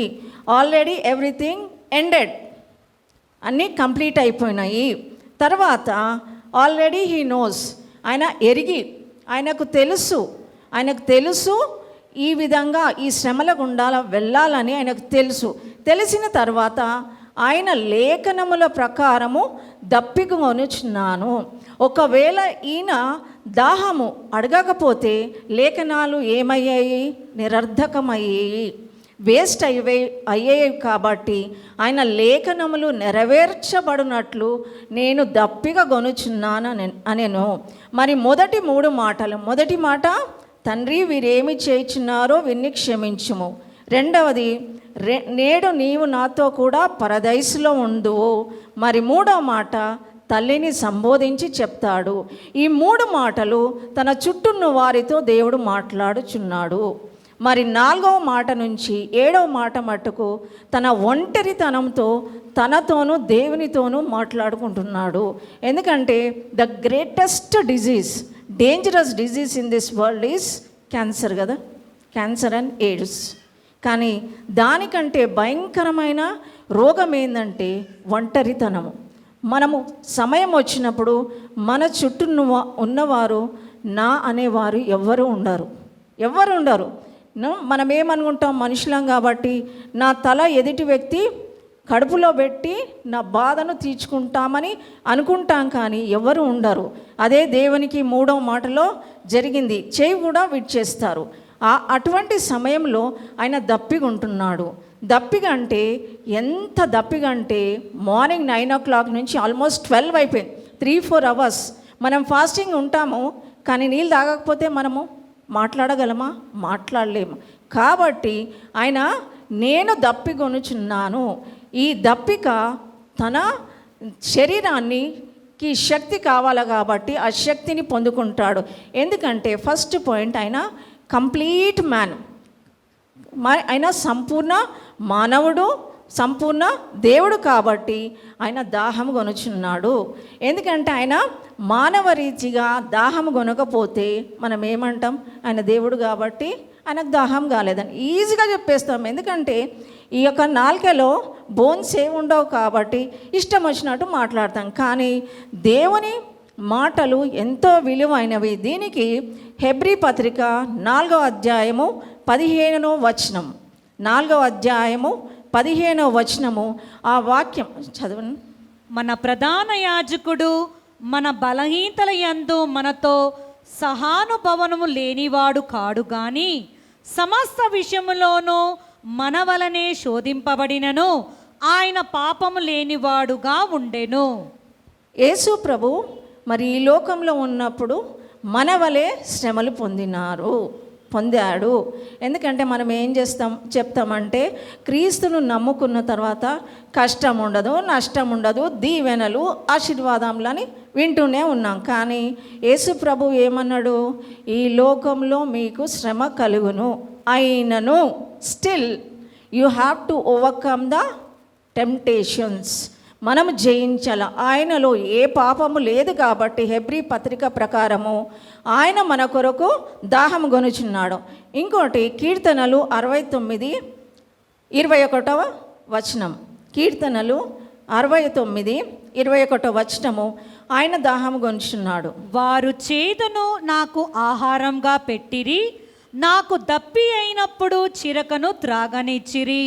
నిజంగా ఆ సమయంలో వారు ఎందుకు పాయిజన్ ఇస్తున్నారంటే పూర్వకాల పద్ధతిలో వాళ్ళు బోలం కలిపి హెమ్ అనే ఒక లిక్విడ్ సోక్రటీస్ కూడా ఇచ్చాడు.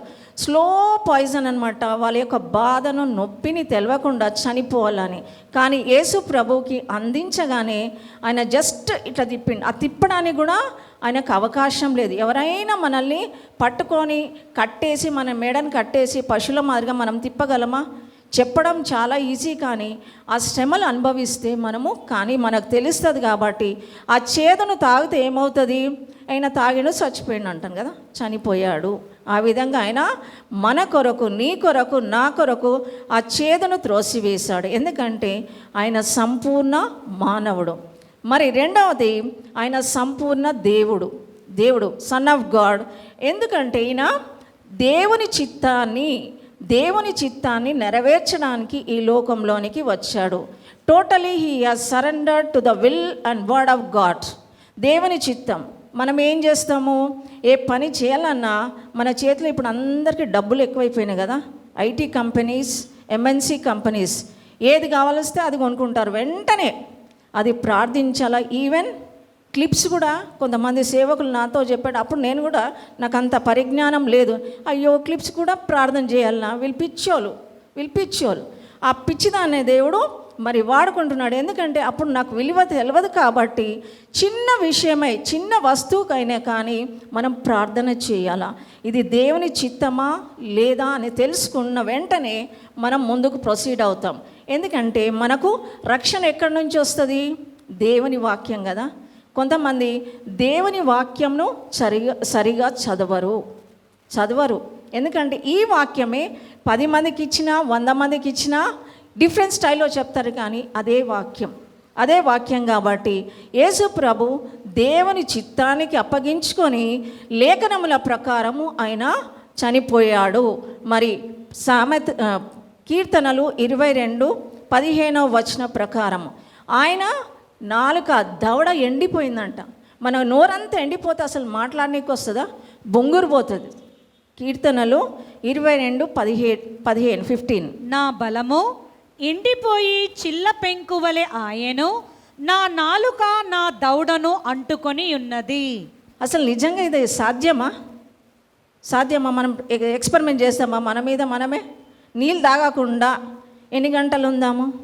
మన నాలుక దవడను అంటుకుని పోతుండొచ్చు. ఎందుకంటే యేసు ప్రభు ఏ మాట కూడా వట్టిగా చెప్పలేదు. దవడను అంటుకొని పోయిందనమాట. అంత మరి ఘోరమైన పరిస్థితిలో ఉండినప్పటికీ కూడా దేవుడు నీ పక్షంన నా పక్షంన వ్యాజ్యమాడుతూ విజ్ఞాపన చేస్తున్నాడు. మరి ఫిలిప్పీ 2వ అధ్యాయము 6-7 వచనాల ప్రకారము ఆయన మానవుని స్వరూపం ధరించుకొని మరి రిక్తునిగా మన కొరకు చనిపోయాడు. ఆయన దేవుని స్వరూపమును కలిగిన వాడై ఉండి దేవునితో సమానంగా ఉండుట విడిచిపెట్టకూడని భాగ్యమని ఎంచుకొనలేదు గాని మనుషుల పోలికగా పుట్టి దాసుని స్వరూపమును ధరించుకొని తన్ను తానే రిక్తునిగా చేసుకొనెను. ఒకవేళ మనమందరము కరోడ్పతులమైనం అనుకోండి, మన జీరో లెవెల్ గుర్తుంటుందా? అస్సలు గుర్తుండదు. కానీ దేవాది దేవుడు మరి రిక్తునిగా చేసుకున్నాడు. ఆయన చేతిలో ఏమీ లేదు. ఇప్పుడు చాలామంది చేతులకు 10 రింగ్స్ పెట్టుకుంటారు, ఏమేమో రింగ్స్ పెట్టుకుంటారు, మెడల నిండా హారాలు వేసుకొని వస్తారు. ఉంటే వేసుకోండి, పర్వాలేదు, తప్పు లేదు. కానీ మనము దేవుని కొరకు రిక్తులం కావాలా. అన్నీ వదిలేయాలంటే అది ఈజీ అయ్యే పని కాదు. దేవుని కంటే ఏది కూడా ఎక్కువగా ప్రేమించొద్దు. అప్పుడు ఎవరైనా వచ్చి నాకు నెక్లెస్ వేసిండ్రు అనుకోండి, వాళ్ళ ముందుందంతసేపు వేసుకుంటా, గల్లి మళ్ళంగానే నేను ఏం చేస్తా? తీసి పడేస్తాను. ఎందుకంటే అది ఎంతో బరువు ఉంటుంది. దాన్ని కాపలా పెట్టుకోవాలి ఎవరు. డైలీ ఎట్లా వస్తామో అట్లనే మంచిగా అనిపిస్తుంది. ఎందుకంటే కంఫర్టబుల్ లేని మనం వేసుకుంటే మనకి ఇరిటేషన్ వస్తుంది. దేవుడు కూడా మన కొరకు రిక్తునిగా ఎంప్టీడ్ హిమ్సెల్ఫ్. అంటే మనం ఎంత ఎంప్టీ కావాలా? అయితమా? అది కాం. ఇది నాది, అన్నీ వదులుకుంటా కానీ ఎక్సెప్ట్ 1 అంటాం కదా. ఆ ఎక్సెప్ట్ 1 కూడా మనము దేవుని కొరకు వదులుకోవాలి. ఎందుకంటే ఆయన దేవుని కుమారుడు. దేవుని కుమారుడే మన కొరకు ఇంత గొప్ప రక్షణ ఇచ్చిన తర్వాత నేనెందుకు వదులుకోవద్దు? నేను ఎంతటి దాన్ని?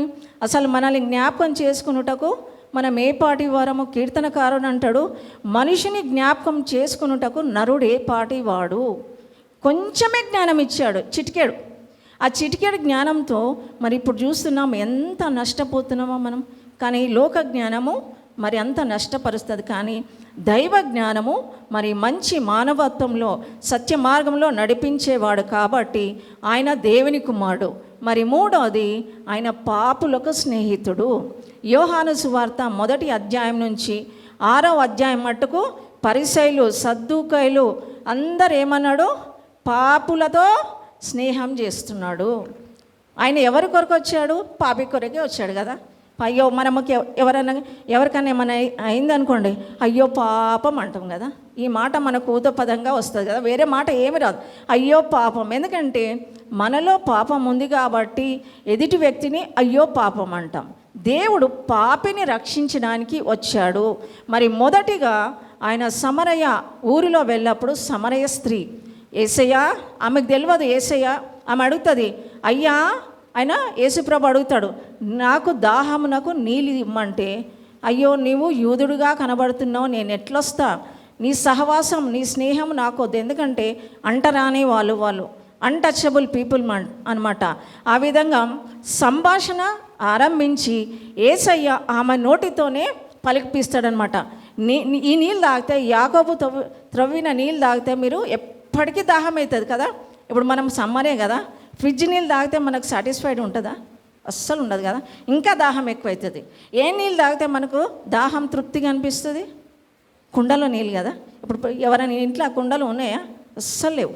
మా ఇంట్లో ఉంది కానీ నేను పోయలేదు, ఎందుకంటే అది చాలా స్వీట్. స్టోర్ చేసి పెట్టుకొని పరిగడుపున నీళ్ళు తాగితే మన దేహానికి శుద్ధి అనమాట. స్వీట్ ఉంటాయి, చలికాలంలో తాగినా సర్ది కాదు మనకి. కానీ మనం అందరము ఎలక్ట్రానిక్స్ టెక్నాలజీ ఏజ్లో ఉన్నాం కాబట్టి ఫ్రిడ్జ్ వాటర్ తాగుతాం. Fridge water poisonous to lungs అనమాట, తాగొద్దు, చల్లనీళ్ళు అస్సలు తాగొద్దు. కాబట్టి యేసు ప్రభు ఆమె సంభాషణలో దింపిన తర్వాత, నీకు 5 పెర్మిట్లు ఉంటుంది కదా అంటే, అయ్యా నువ్వు ప్రవక్తమని గ్రహిస్తున్నానని అంటాడు. కానీ నేనే యేసు అన్నాను ఎక్కడ చెప్పలేదు. మరి తన పాపమును ఆమెనే ఒప్పుకున్నది. ఆమె వెంటనే పరిగెత్తిపోయింది. ఎట్లా పరిగెత్తిపోయింది? తన కుండను తీసుకొని పోయిందా? కుండను ఆడనే వదిలేసిపోయింది. అంటే ఆమెకి ఎంత ఆశ ఉండొచ్చు, దాహం.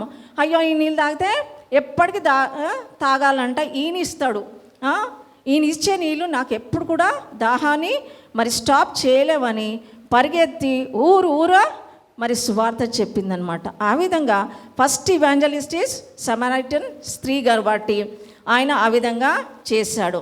మరి యోహాను సువార్త 7వ అధ్యాయం 37వ వర్స్ ప్రకారము ఆయన జీవజల నదులు మనకు ఇస్తాడు. కొంచెం ఇస్తాడా? యోహాను సువార్త 7వ అధ్యాయము 37th వర్స్. ఆ పండుగలో మహాదినమైన అంత్యదినమున యేసు నిలిచి ఎవడైనను దప్పిగొనిన ఎడల నా యొద్దకు వచ్చి దప్పి తీర్చుకొనవలెను. ఇంగ్లీష్లో నేను రాసుకొని వచ్చిన, let him come unto me and drink shall flow rivers of living water. అసలు నీళ్ళకు ఒక ఆకారం ఉండదు, షేప్ ఉండదు, కలర్ ఉండదు, అది కంటైనర్ని బట్టి ఉంటుంది. కానీ జీవజల నదులు, ఈ లోకంలో ఎన్ని రివర్స్ ఉన్నా అవి జీవము లేని నీళ్ళు కాబట్టి మనము ఫస్ట్ దాహం కొనాల. మనకు దాహం ఉందా? ఈ దాహం కాదండి, దాహం ఉందా? యేసును గూర్చి నిండినామా? కుండ నిండిందా మన హృదయం? ప్రశ్న వేస్తున్నాను, ఆలోచించుకుందాం. నా దాహం తీరిందా? యేసయ్య వద్దకు వచ్చానా? నేను తృప్తి పొందితే నేను ఇతరులకు దాహం తీరుస్తున్నానా? ఎందుకంటే నా యేసయ్య భూమికి మధ్యలో వేలాడుతూ ఆయన అంటున్నాడు, నేను దప్పిగొనుచున్నాను, ఐ థర్స్ట్. అంటే ఎంత శక్తి కూడబెట్టుకొని ఆయన మాట పలికిందంటే, మరి శక్తి లేకున్నా కానీ ఆయన మాట పలికాడు. కాబట్టి మనం కూడా ఫస్ట్ నేను తృప్తి చెందాలా, నేను నా హృదయం నిండి ఉంటే నేను ఇతరులను ఆ దాహం తీర్చే వ్యక్తి దగ్గరికి నడిపిస్తాను. ఆ తీర్చే వ్యక్తి ఎవరంటే సత్యమైన నిత్యమైన యేసయ్య దేవుడు. ఈ లోకంలో ఎవరు కూడా మన దాహాన్ని తీర్చలేడు. ఎందుకంటే ఆయన యొద్దనే జీవజల ఊటలు ఉన్నాయి. ఎంతమంది ఇంకనూ దేవుని రక్షణ పొందక ఇంకా సమయం ఉందిలే, ఇంకా చాలా టైం ఉందిలే అనుకుంటే, రెండో మాట ప్రకారము ఒక దొంగకి రక్షణ వచ్చింది, ఒక దొంగ చనిపోయాడు. నేను మరి మన హైదరాబాద్ హిందీలో చెప్తారు కదా, జవానీ దివానీ. నాకు బలం ఉంది, కండ ఉంది, అన్నీ ఉన్నాయి అనుకుంటాం, కానీ ఏ క్షణంలో మరణము మనల్ని ఆవరిస్తుందో మనకు తెలియదు. కాబట్టి ఆ దాహాన్ని మనం తీర్చుకోవాలంటే యేసయ్య వద్దకు రావాలి. అప్పుడే ఆయన తృప్తి చెందుతాడు, ఆయన సాటిస్ఫై అవుతాడు. కాబట్టి ఇవన్నీ ఆత్మ సంబంధమైన గుణములు. ఎందుకంటే ఫస్ట్ ఆయన లేఖనముల ప్రకారం చనిపోయాడు. ఆయన కంప్లీట్ మ్యాన్, కంప్లీట్ గాడ్, మళ్ళీ సన్ ఆఫ్ గాడ్, పాపులకు స్నేహితుడు. మనం ఏం చేస్తాము, పాపిని అసహించుకుంటాం కదా. వాళ్ళు ఎప్పుడు అబద్ధాలు చెప్తారు, వాళ్ళు ఇట్లాంటి వాళ్ళు అట్లాంటి వాళ్ళు మనం అనొద్దు. ఎందుకంటే మనము ఎవరిని కూడా జడ్జి చేయడానికి దేవుని స్థానం తీసుకోవద్దు అనమాట. ఇంకా 2 ఎగ్జాంపుల్స్ నేను చెప్తాను. సంసోను, దావీదు. సంసోను భలే వీరుడు కదా. జడ్జెస్ 15th 18th వర్స్ అనమాట. ఆయన కూడా ఇద్దరు కూడా ఫిలిస్తీన్లతోటి యుద్ధం చేస్తారు. సంసోను మరి ఒక్క గాడిద దవడ ఎముకతో 1000 మందిని చంపేసింది. కానీ ఆయన బలము ఎప్పుడైతే ఆ స్త్రీకి బయలుపరిచిండో దేవుడిని ఆయనను ఎడబాసిండు. మనం కూడా ఒకసారి వెలిగింపబడి దేవుని సన్నిధి సహవాసం దూరం అయిపోతే దేవుడు నీ విషయం నా విషయమై దాహం కొని ఎదురు చూస్తుంటాడు. కాబట్టి ఫిలిస్తీన్లతో యుద్ధం చేసి, యెహోవా దేవా, ఈ ఫిలిస్తీని చేతిలో నేను చనిపోకూడదు, నాకు నీళ్ళు కావాలని విజ్ఞాపన చేస్తాడు. Judges 15:8 verse. అప్పుడతడు మిక్కిలి దప్పిగొనినందున యెహోవాకు మొరపెట్టి, నీవు నీ సేవకుని చేతి వలన ఈ గొప్ప రక్షణను దయచేసిన తరువాత నేనిప్పుడు దప్పి చేతను చచ్చి సున్నతి పొందని వారి చేతిలోని పడవలనా అని వేడుకొనగా. ఫిలిస్తీన్లు అంటే వాళ్ళెవరు? మన సంతానమే, కానీ అన్య జనాంగం, రక్షణ లేని వారు. ఆది కాండంలో మీరు చూస్తే అన్ని తెగలు అక్కడి నుంచి వస్తాయి. కాబట్టి శత్రువుపై విజయం పొందినాడు. అంటే ఫిజికల్గా ఆయన టైర్డ్ అయ్యాడు, శత్రువులపై విజయం. మరి దావీదు కూడా మరి ఫిలిస్తీన్లతో యుద్ధం చేసి 2 సమూయేలు 23:13-17 మటుకు. 2 సమూయేలు 23:13-17 మటుకు. మరియు 30 మంది అధిపతులలో శ్రేష్ఠులైన 3 కోతకాలమున అదుల్లామా గృహలోనున్న దావీదు నొద్దకు వచ్చినప్పుడు ఫిలిస్తీయులు రెఫామీ లోయలో దండు దిగియుండిరి. దావీదు దుర్గములో నుండెను. ఫిలిస్తీయుల దండు కావలివారు బెత్లెహేములో నుండిరి.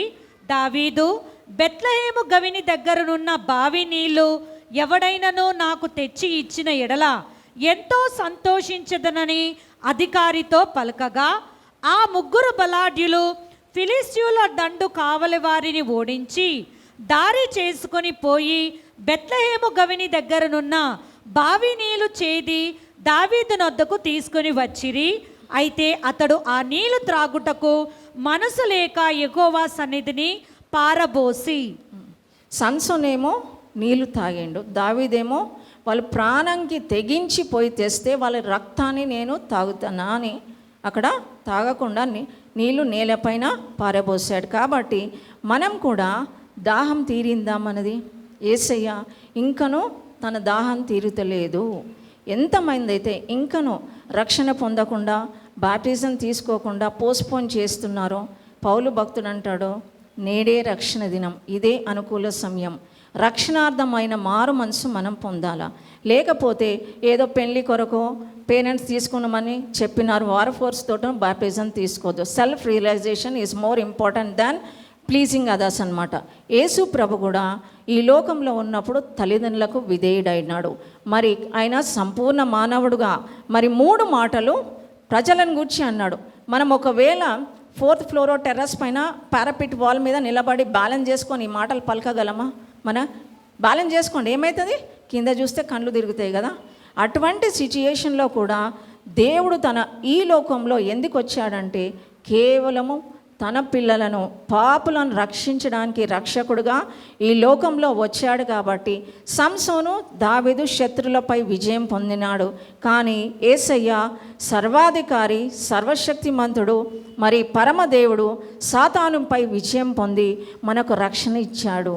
ఆ రక్షణను మనము అంతవరకు ఓపికతో కనిపెట్టుకోవాలి. కాబట్టి మరి ఈ యొక్క దాహం కలిగి నేను దప్పిగొనుచున్నాను, ఈ చిన్ని మాట, రెండే మాటలు మరి ఇంగ్లీష్లో కానీ తెలుగులో కానీ ఐ థర్స్ట్, నేను దప్పిగొనుచున్నా అని దేవుడు చెప్తున్నాడు. కాబట్టి ఆ దాహం తీర్చబడాలంటే మనమందరం కూడా ఇతరులను దేవుని మార్గంలో నడిపించాలా.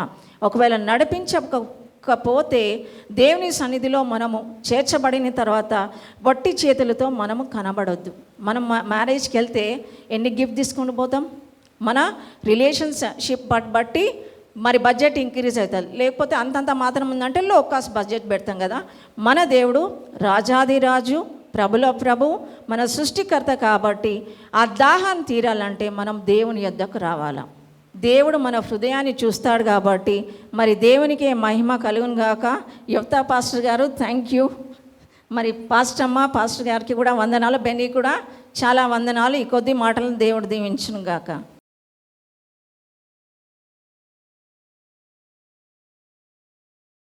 దేవుని నామమునకు స్తోత్రములు. యేసుక్రీస్తు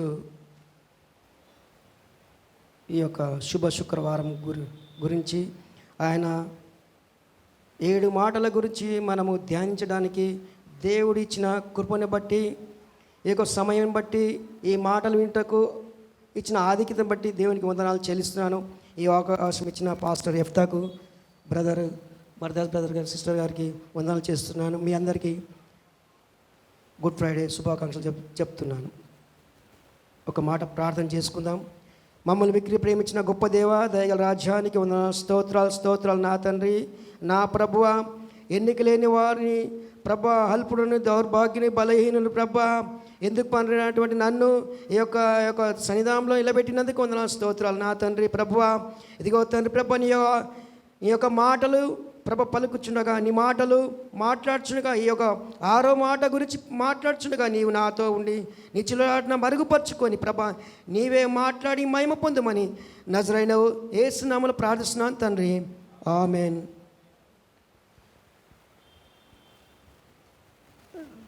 దేవుడు నాకు ఇచ్చినటువంటి ఈ తరుణము ఇక 6వ మాటను గురించి చెప్పమని చెప్పినప్పుడు ఒప్పుకున్నాను సంతోషంగా. నేను అంత పెద్ద ప్రసంగిని కాను, మీలాగనే ఈ యొక్క సంఘములో ఎదిగిన వాడిని. కాబట్టి నా మాటలు ఏమైనా తప్పులుంటే క్షమించండి. అంటే నత్తి మాంద్యములతో చెప్తూ ఉండొచ్చు, ఇక నా స్వభావంతో చెప్తుండొచ్చు, కానీ దైవ జ్ఞానంతో ఆలకించగలను మనవి చేస్తున్నాను. దేవుడు ఈ శుక్రవారము, ఈ శుభ శుక్రవారము అనడము 2024 సంవత్సరాలు జరుగుతూ ఉన్నది. శుభ శుక్రవారము ఒక లోకంలో ఉన్న వాళ్ళకంటే క్రైస్తవులకు మాత్రమే ఈ శుభ శుక్రవారం అని వ్యక్తపరచబడి ఉన్నది. ఈ శుభ శుక్రవారం ఎందుకంటే యేసుక్రీస్తు ఆ శిలువ మ్రాను పైన పలికినటువంటి 7 మాటల గురించి బోధించకపోతే, ఆ రోజు ధ్యానించకపోతే ఈ శుభ శుక్రవారము మనం జరుపుకోలేకపోతుంటాము. ఎందుకంటే 7 మాటలు అమూల్యమైనది. ఈ లోకంలో దేవుడు తన పంపినటువంటి పనిని తుదముట్టించుటకు యేసుక్రీస్తు ఈ లోకానికి పంపబడి ఉన్నాడు. ఎట్లనగా మానవ స్వభావం ధరించి, లేఖనాల బట్టి చూస్తే ఈ వచనము చదువుకున్నాము. యోహాను సువార్త 19వ అధ్యాయము 30వ వచనము. యేసు ఆ చిరక పుచ్చుకొని సమాప్తమైనదని చెప్పి తల వంచి ఆత్మను అప్పగించెను. Thank you sister. యేసు ఆ చిరకను పుచ్చుకొని సమాప్తమైనదని చెప్పి తల వంచి ఆత్మను అప్పగించెను. ఏమి సమాప్తమైనది? యేసుక్రీస్తు లోకానికి వచ్చినప్పుడు ఏముండెను? లోకంలో ఉన్న తర్వాత ఈ శిలువ మ్రాను వరకు, ఆయన చంపబడిన వరకు ఏమి సమాప్తం చేసిండు? ఏమేమి సమాప్తం చేసిండు? దేవుడు తన సంకల్పం చొప్పున చెప్పిన రీతిగా ఆయన ఆజ్ఞ ప్రకారంగా నడుస్తూ, ఆయన కట్టడలను నడుస్తూ, ఆయనను ప్రేమిస్తూ, ఆయన మాటకు విధేయత లోబడి మనస్ఫూర్తిగా హృదయపూర్వకంగా ఏ కల్మషం లేకుండా తండ్రి చిత్తానికి లోబడ్డాడు కాబట్టి ఈ యొక్క పనులన్నీ ఆయన జయప్రదం జరిగించినాడు. ఎందుకంటే తండ్రితో లేకపోతే ఈ యొక్క పనిని తుదముట్టలేకపోతాడు. ఎందుకంటే చూస్తాం కదా, ఈ 7 మాటల్లో 3 మాటలు విజ్ఞాపన, ఇతరుల గురించి, లోకం గురించి, మన గురించి, మన స్వభావాల గురించి రక్షింపబడడానికి మాట్లాడినాడు. 2 మాటలు, ఆ 2 మాటలు ఆయన నిమిత్తము మాట్లాడు. ఎందుకంటే తండ్రి తన చెయ్యి విడిచిపెట్టినప్పుడు ఆయన మానవ స్వభావం కలిగినటువంటి వాడు కాడు కాబట్టి తండ్రి నా చెయ్యి ఎందుకు విడిచితివని అన్నాడు. కాబట్టి అప్పుడు కూడా కొంచెమే ఎడబాటు, మొత్తం కూడా కాదు, కొంచెమే ఆ శిలం బ్రాను పైన ఎడబాటు చేసిండు. అంతేగాని అంతవరకు దేవుడు ఉండి తోడుగా ఉండి ఆ చివరి గడియల వరకు ఈ లోకంలో ప్రతిదీ చేసిండు. యేసయ్య చేసిన అద్భుతాలు లోకంలో ఎవరు చేయలేరు. యేసయ్య చేసినటువంటి త్యాగము ఎవరు చేయలేరు. యేసయ్య చేసినటువంటి సేవ ఎవరు చేయలేరు. ఇలా ఉండొచ్చు దైవజనులు మస్తు సువార్త చేసినట్టు, కానీ త్యాగం చేసిన వాళ్ళ దైవజనులు ఎవరు అంటే అతసాక్షిగా దైవజనులు మారిండ్రు. కానీ ఈ యొక్క సువార్త ఈ పని, దేవుని పనిలో మాత్రం 100% ఫుల్ఫిల్ చేసినటువంటి ఎవరంటే సువార్త కుమారుడు అంటే దేవుని కుమారుడు యేసయ్య లాగా మనం ఉన్నామా? దేవుని కుమారుడుగా మనం పిలవబడుతున్నామా?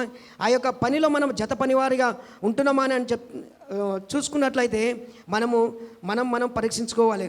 యేసయ్య ఏం పని చేసిండు చూస్తే మార్క్స్ సువార్త 1:30 చూసుకుంటే సువార్త పరిచయం చేసిండు. ఫస్ట్ సువార్త ఈ లోకంకి వచ్చినప్పుడు సీమోను అత్త జ్వరంతో పడి ఉండగా వెంటనే వారు ఆమెను గూర్చి ఆయనతో చెప్పిరి. ఆయన ఆమె దగ్గరకు వచ్చి చేయి పట్టి ఆమెను లేవనెత్తను. అంతటా జ్వరము ఆమెను వదిలేను గనుక ఆమె వారికి ఉపచారము చేయసాగెను. చూడండి, దేవుడు ప్రతిదీ, ఏది కూడా ఫాల్స్ కాలేదు, ప్రతిదీ కూడా నెరవేర్చబడ్డది. ప్రతిదీ కూడా ఆయన అనుకున్న, అంటే ఆయన సొంతం కాదు, దేవుడు తన యందు ఉన్నాడు కాబట్టి, దేవుని ఆత్మ తన లోపల ఉన్నది, పరిశుద్ధాత్మ ద్వారా నడిపింపు ద్వారా కాబట్టి ఆయన ప్రతిదీ చేయగలిగినాడు, ప్రతిదీ నెరవేర్చగలిగినాడు. ఎందుకంటే సువార్తలో చేసి ఆయన ముగించినాడు. నశించిపోయిన ఆత్మలు రక్షించి ఆయన పనిని ముగించినాడు. ఎందుకంటే లాస్ట్కు వరకు ఎందుకు ఈ యొక్క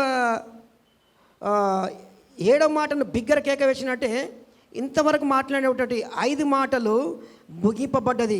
ఈ 6వ మాట కూడా ముగింపబడుతుంది కాబట్టి, అంతంకి వచ్చింది కాబట్టి, నేను విజయం సాధించిన కాబట్టి సమాప్తమైన విజయోత్సవమైనటువంటి కేక. ఈ కేక అసలు మామూలమైనదే కాదు. ఎవరైతే ఈ లోకంలో ఏదైనా పని ముగించుకోవాలంటే మొత్తం అయిన తర్వాతనే చెప్పుకుంటాడు, నా పని అయిపోయిందయ్యా, నా పని విజయం అయిపోయింది, సమస్తము సమకూర్చిన మొత్తం అయిపోయింది కాబట్టి ఇగో మీతో చూపిస్తున్నాను అంటాడు. ఒక పెళ్ళి పెట్టుకున్నాం అనుకో, పెళ్లి కార్యక్రమం అయిపోయిన తర్వాత, తలవాలు పడ్డ తర్వాత, అందరూ చుట్టాలకు పోయిన తర్వాత సాయంత్రం అంటాడు, అబ్బా దేవుడు మంచిగా ఈ కార్యము జరిపించినానని చెప్పుకుంటా ఉంటాం సాక్ష్యం. ప్రతిదీ కూడా యేసు ప్రభు తన తండ్రితో ఉన్నాడు కాబట్టి అది చేయగలిగాడు. మనము తండ్రితో ఉన్నామా? మనము తండ్రి ద్వారా అనగా ప్రతి చేసినప్పుడు దేవుడు విజ్ఞాపన ప్రార్థన చేసిండు. ప్రార్థన లేనిది ఆయన ఏది చేయలేకపోయాడు. ఎందుకంటే దేవునికి మొరపెట్టినప్పుడు మనం ఏదైనా చేయగలుగుతాము, దేవునికి మొరపెట్టకపోతే ఏది చేయలేము. ఎందుకంటే పక్కకు ఒకటి సాతానుగాడు ఉంటాడు, వాడు ఎప్పుడు వీన్ని తొక్కుదామని ఉంటాడు. ఆ సాతాను జయించాలంటే మనం దేవుని తండ్రిని అడుక్కోవాలి. తండ్రిని అడగంగానే దేవుని ఆజ్ఞ ఏమొస్తుంది? అగ్ని కురిపింపబడ్డది, సాతానుగాడు కాల్చబడతాడు. కాబట్టి ప్రతి పనిది నెరవేర్చడానికి ఆస్కారం ఉంటుంది. యేసు ప్రభు ఆ విధంగానే ప్రతిదీ తండ్రి దగ్గర నేర్చుకున్నాడు. చరిత్ర చూస్తుంటే, దేవుని యొక్క యేసు ప్రభు యొక్క చరిత్ర చూస్తుంటే, మరియమ్మ గర్భంలో రూపింపడక మునిపే యేసు ప్రభుని ఎన్నుకున్నాడు. అప్పుడే ఆయన తల్లి గర్భం ఉన్నప్పుడే ఆయన ఏ విధంగా చేయాలి, ఎట్లా చేయాలని దేవుడు తనకే జ్ఞానం ఇచ్చాడు.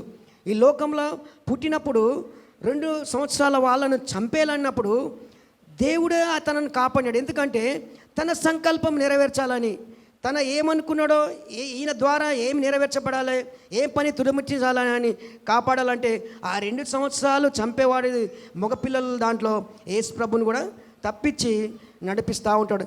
తప్పిడము అది చేయాలంటే దేవునికి ఎంత క్షణం పట్టది, కానీ నెరవేర్పు గురించి రుజువుపరచడానికి రుజువుల ప్రకారంగా మనం ఈ లోకంలో క్రైస్తవులు ఉన్నామంటే రుజువేమని అడుగుతూ ఉంటారు.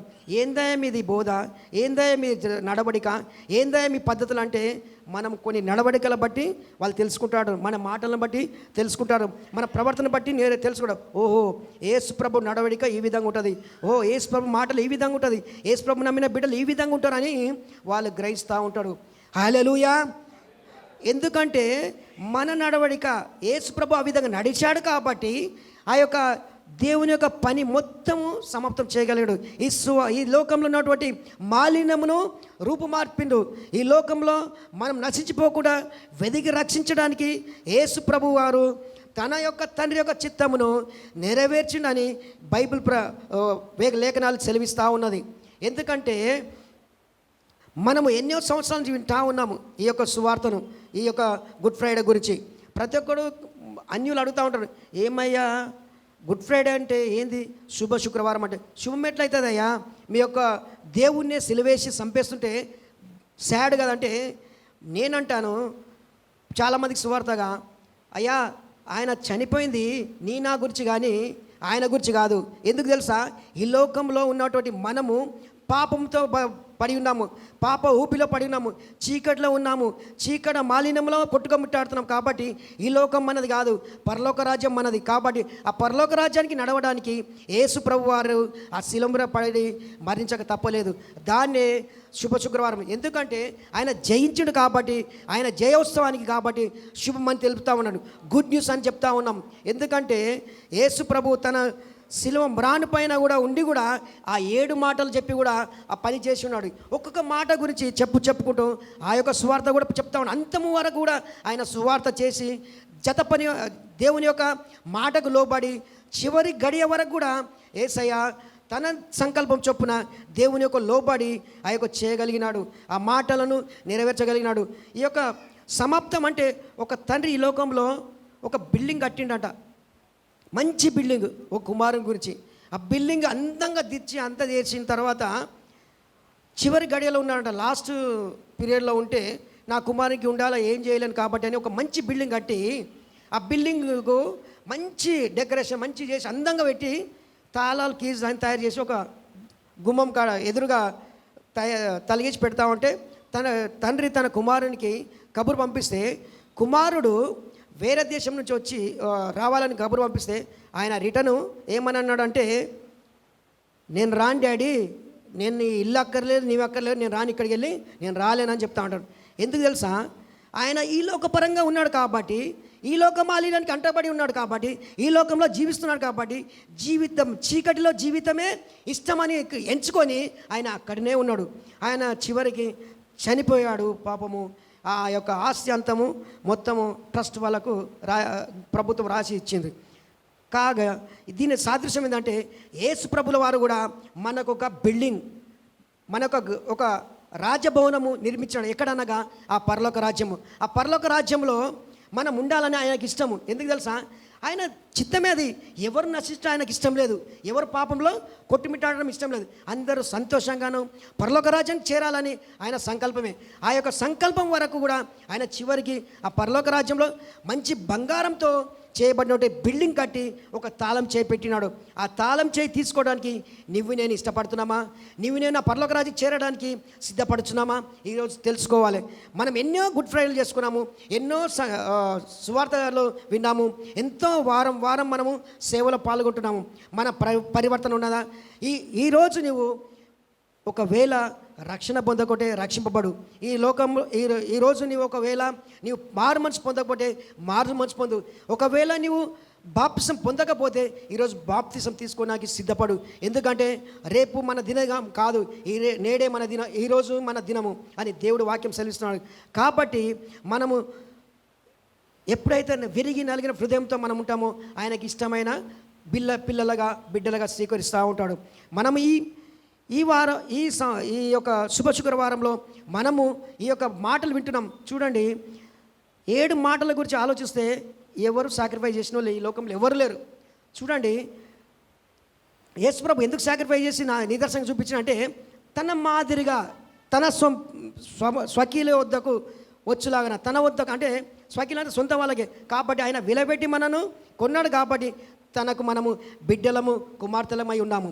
ఎందుకంటే ఆయన సంకల్పము, నా కుమారుడు నా బిడ్డ నశించిపోకూడదని. ఎంత నువ్వు ఎన్ని ఈ లోకంలో ఎన్ని సంవత్సరాలు అయినా, ఎంత ఏజ్ వాడవైనా, ఎంత చిన్న పిల్లవాడైనా, ఎంత పెద్దవాడవైనా దేవుని దృష్టిలో బిడ్డవే. ఎందుకు తెలుసా? ఆయన గొప్ప మహావేదవి. భూమి ఆకాశం సృష్టించబడక మునిపే ఆయన ఉన్న దేవుడు. ఆయన ముంగల మనం ఎంత పిల్లలమే. ఆయన పిల్లలం కాబట్టి ఆయన పిలుపును అందుకొని మనం ఈ యొక్క శుభ శుక్రవారం రోజు మనం నిర్ణయం తీసుకోవాలి. ఈ యొక్క సువార్తలో మన పాలిపాగులమై మనం సువార్త సేవలో ఉండి మనము చేదోడికి పౌలు అంటాడు, మీరు జత పని వారిగా సువార్తలో ఉండాలని సంఘానికి వ్యక్తపరుస్తూ ఉంటాడు.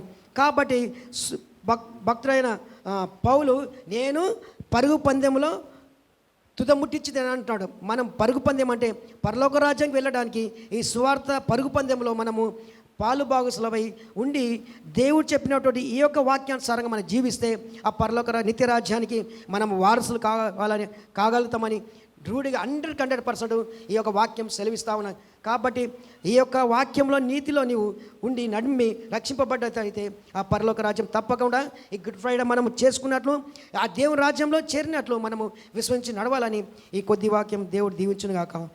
ఆమేన్.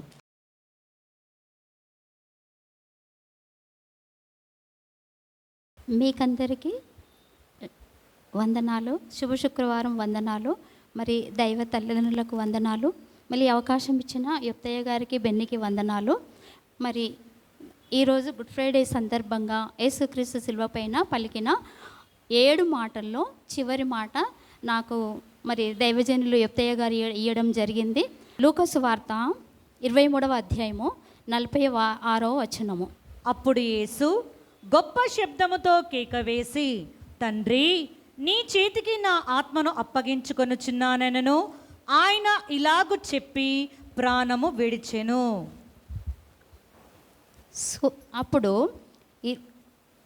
అప్పుడు యేసు గొప్ప శబ్దంతో కేక వేసి, తండ్రి, నీ చేతికి నా ఆత్మను అప్పగించుకొనుచున్నాను. అప్పుడు ఆయన ఆత్మ ఇక్కడ గొల్గోత కొండపైన శిల్వపైన మరణము జరుగుచుండగా సూర్యుడు అదృశ్యుడైందంట. మరి గర్భాలయపు తెర నడుమికి చినిగిపోయిందంట. ఇక్కడ మరణం జరుగుతుంటే అక్కడ యెరూషలేం దేవాలయంలో మరి ఆ యొక్క తెర 2గా చీలిపోయిందంట.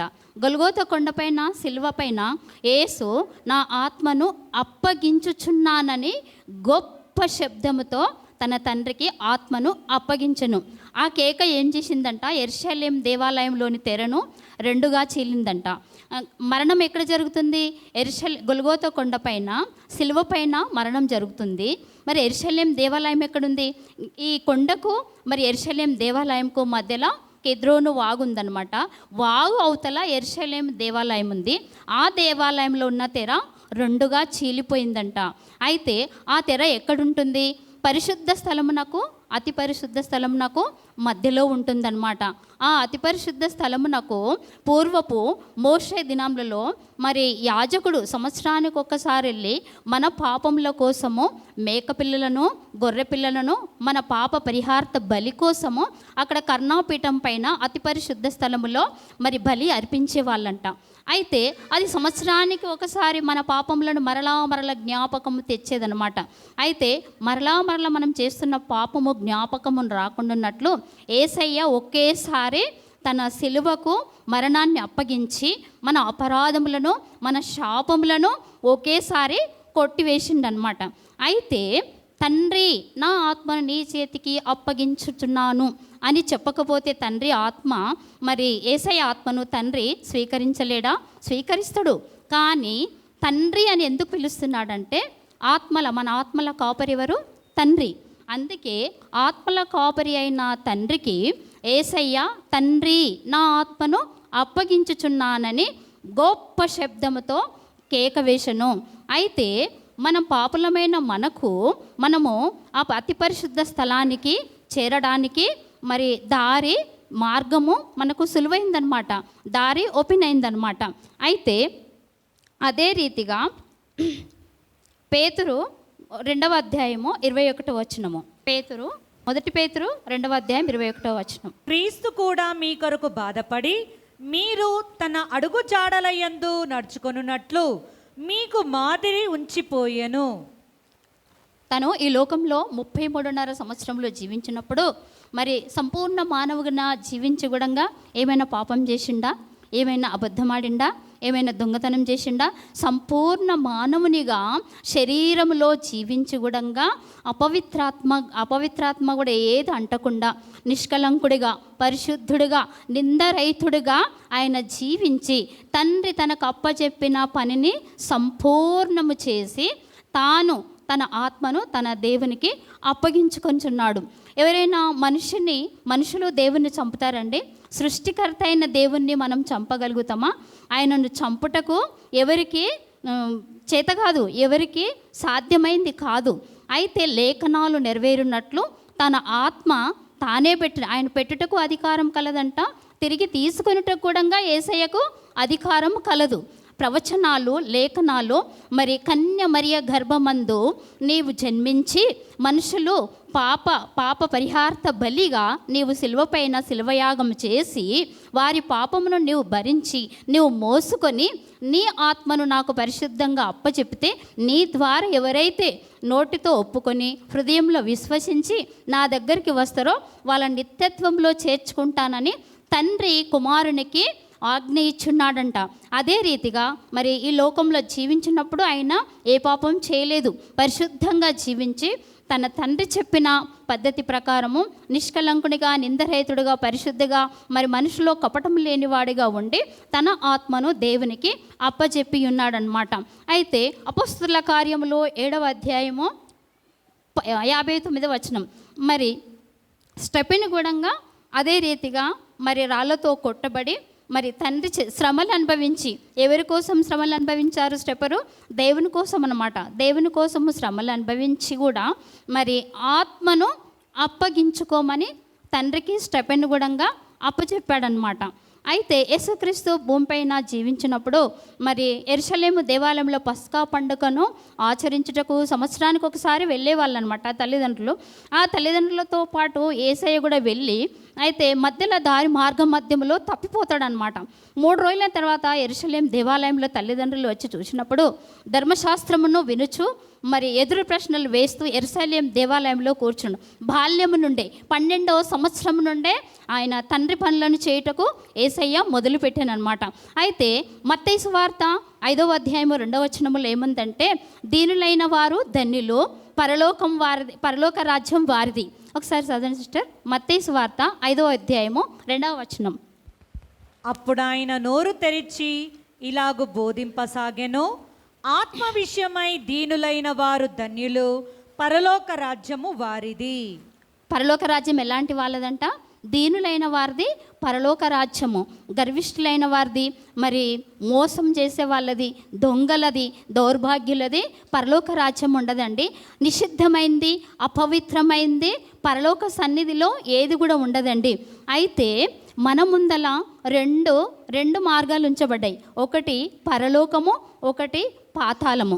ఆత్మ మన లోపల ఉంటేనే మనము జీవించగలుగుతాము, నడవగలుగుతాము, చెల్లించగలము.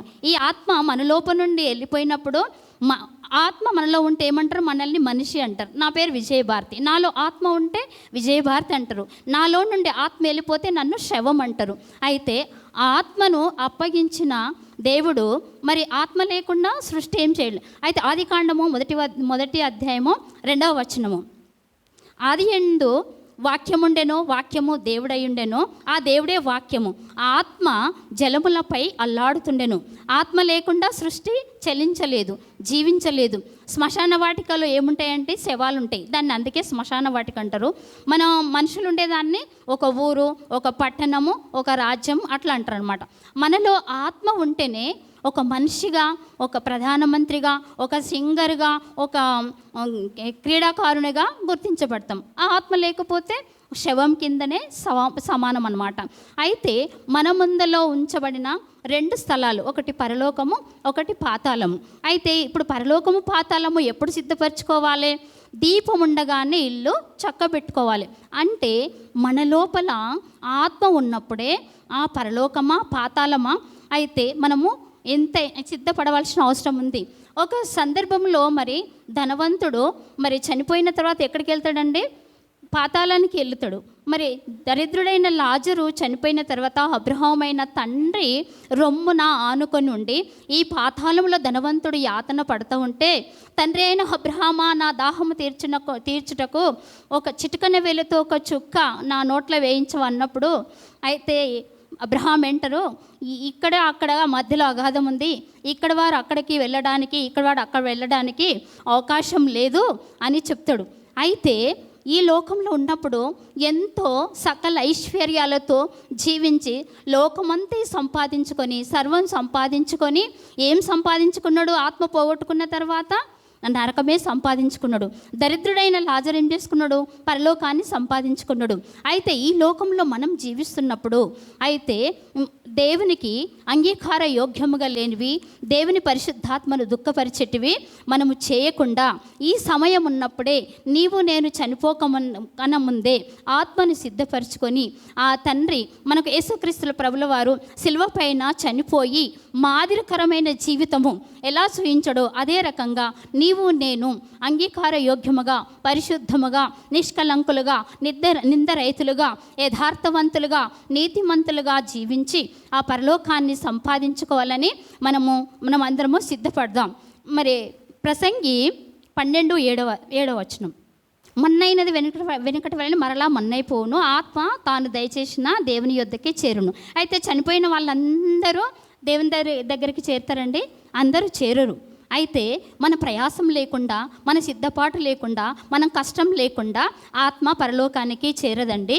నీ ఇష్టానుసారంగా కన్ను వెళ్ళే చోటికి మనిషి వెళ్ళిన చోటికి నీ శరీర క్రియలు జరిగించినప్పుడు ఆ పరలోకం ఎలా చేరుతుందండి? పరలోకం చేరదు. అయితే ఆత్మానుసారంగా జీవించినప్పుడు, దేవుడి పరిశుద్ధాత్మను దుఃఖపరచకుండా దేవుని చిత్తానుసారంగా జీవించినప్పుడు పరలోకంలో చేరుతారనమాట. అయితే కొండమీని ప్రసంగాలు ఎంతోమందిని ప్రభావితం చేసినాయి. గాంధీ మహాత్ముడు కూడా ఎంతోమందిని, అయితే ప్రపంచ దేశాల వాళ్ళు కూడా గాంధీని పితామహుడు, జాతిపిత అని ఎంతోమందిని ప్రభావితం చేసిన గాంధీ గూడంగా ఈ కొండమీని ప్రసంగము మార్చిందంట. అయితే ఎంతోమందిని ప్రభావితం చేసిన ఈ ప్రసంగాలు, ఆయన సేవ, ఆయన పరిచర్య నిన్ను నన్ను ప్రభావితము చేసి ఆ నిత్యత్వానికి మనల్ని అందరినీ నడిపించుటకు ఆయన ఆత్మ, ఆయన సన్నిధి మనకు తోడుగా ఉంచాలని మన దేవుని ప్రార్థించుదాం.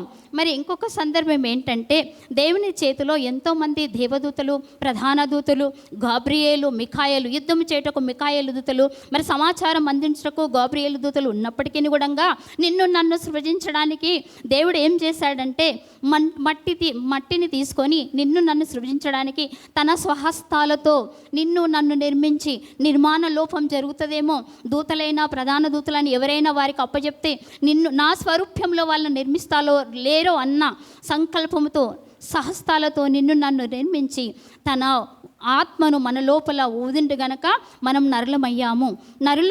మనము చేరే గమ్యస్థలము 2. ఆ రెండిట్లో మరి పరలోకమా పాతాళం అనేది ఈ యొక్క జీవితంలో, ఈ శరీరంలో ఈ ఆత్మ ఉన్నప్పుడే మనము నిర్ణయించుకొని మనమందరూ సిద్ధపడి ఆ నిత్యత్వంలో ప్రతి ఒక్కరం ఉండాలని, అయితే దేవుని చిత్తానుసారంగా జీవించాలని, మనం గురి లేకుండా ఎక్కడికి కూడా ప్రయాణం చేయలేమండి. ఏ ఊరికన్నా వెళ్ళాలంటే మరి స్టేషన్కి పోయి సపోజ్ ఫర్ ఎగ్జాంపుల్ జాముస్మనియా స్టేషన్ ఉంది, అక్కడికి వెళ్ళి మేము టికెట్ తీసుకొని అమీర్పేట అంటేనే అమీర్పేట వెళ్తామండి. అదే రకంగా మరి బాప్తిసం అనే టికెట్ తీసుకొని ఆయన బోధల యందును, ఆయన జ్ఞానమందును, మరి దేవుడు చిన్నప్పుడు మనుషుల దయందును, దేవుని దయందును, జ్ఞానమందును, వయసందును ఎట్లా వర్ధిల్లుండో అదే రకంగా మనం కూడా బాప్తిసం తీసుకున్న వెంటనే మనము పరలోకంలో వెళ్ళామండి. బాప్తిసం అనేది ఒక టికెట్. ఆ టికెట్ తీసుకొని ప్రయాణం అంతా మనం ఎంత సిద్ధపాటుతోనూ మర్యాదగా క్రమంగా ఉండాలి కదా. అయితే మర్యాదగా క్రమంగా ఉండి ఆ యొక్క పరలోకము చేరేవారిగా మనలందరికీ ఆయన దేవుడు కృప దయచేస్తాడు. ఆ కృప మనందరికీ దయచేయమని వేడుకొంచు ఈ వాక్యాన్ని ముగిస్తున్నాను.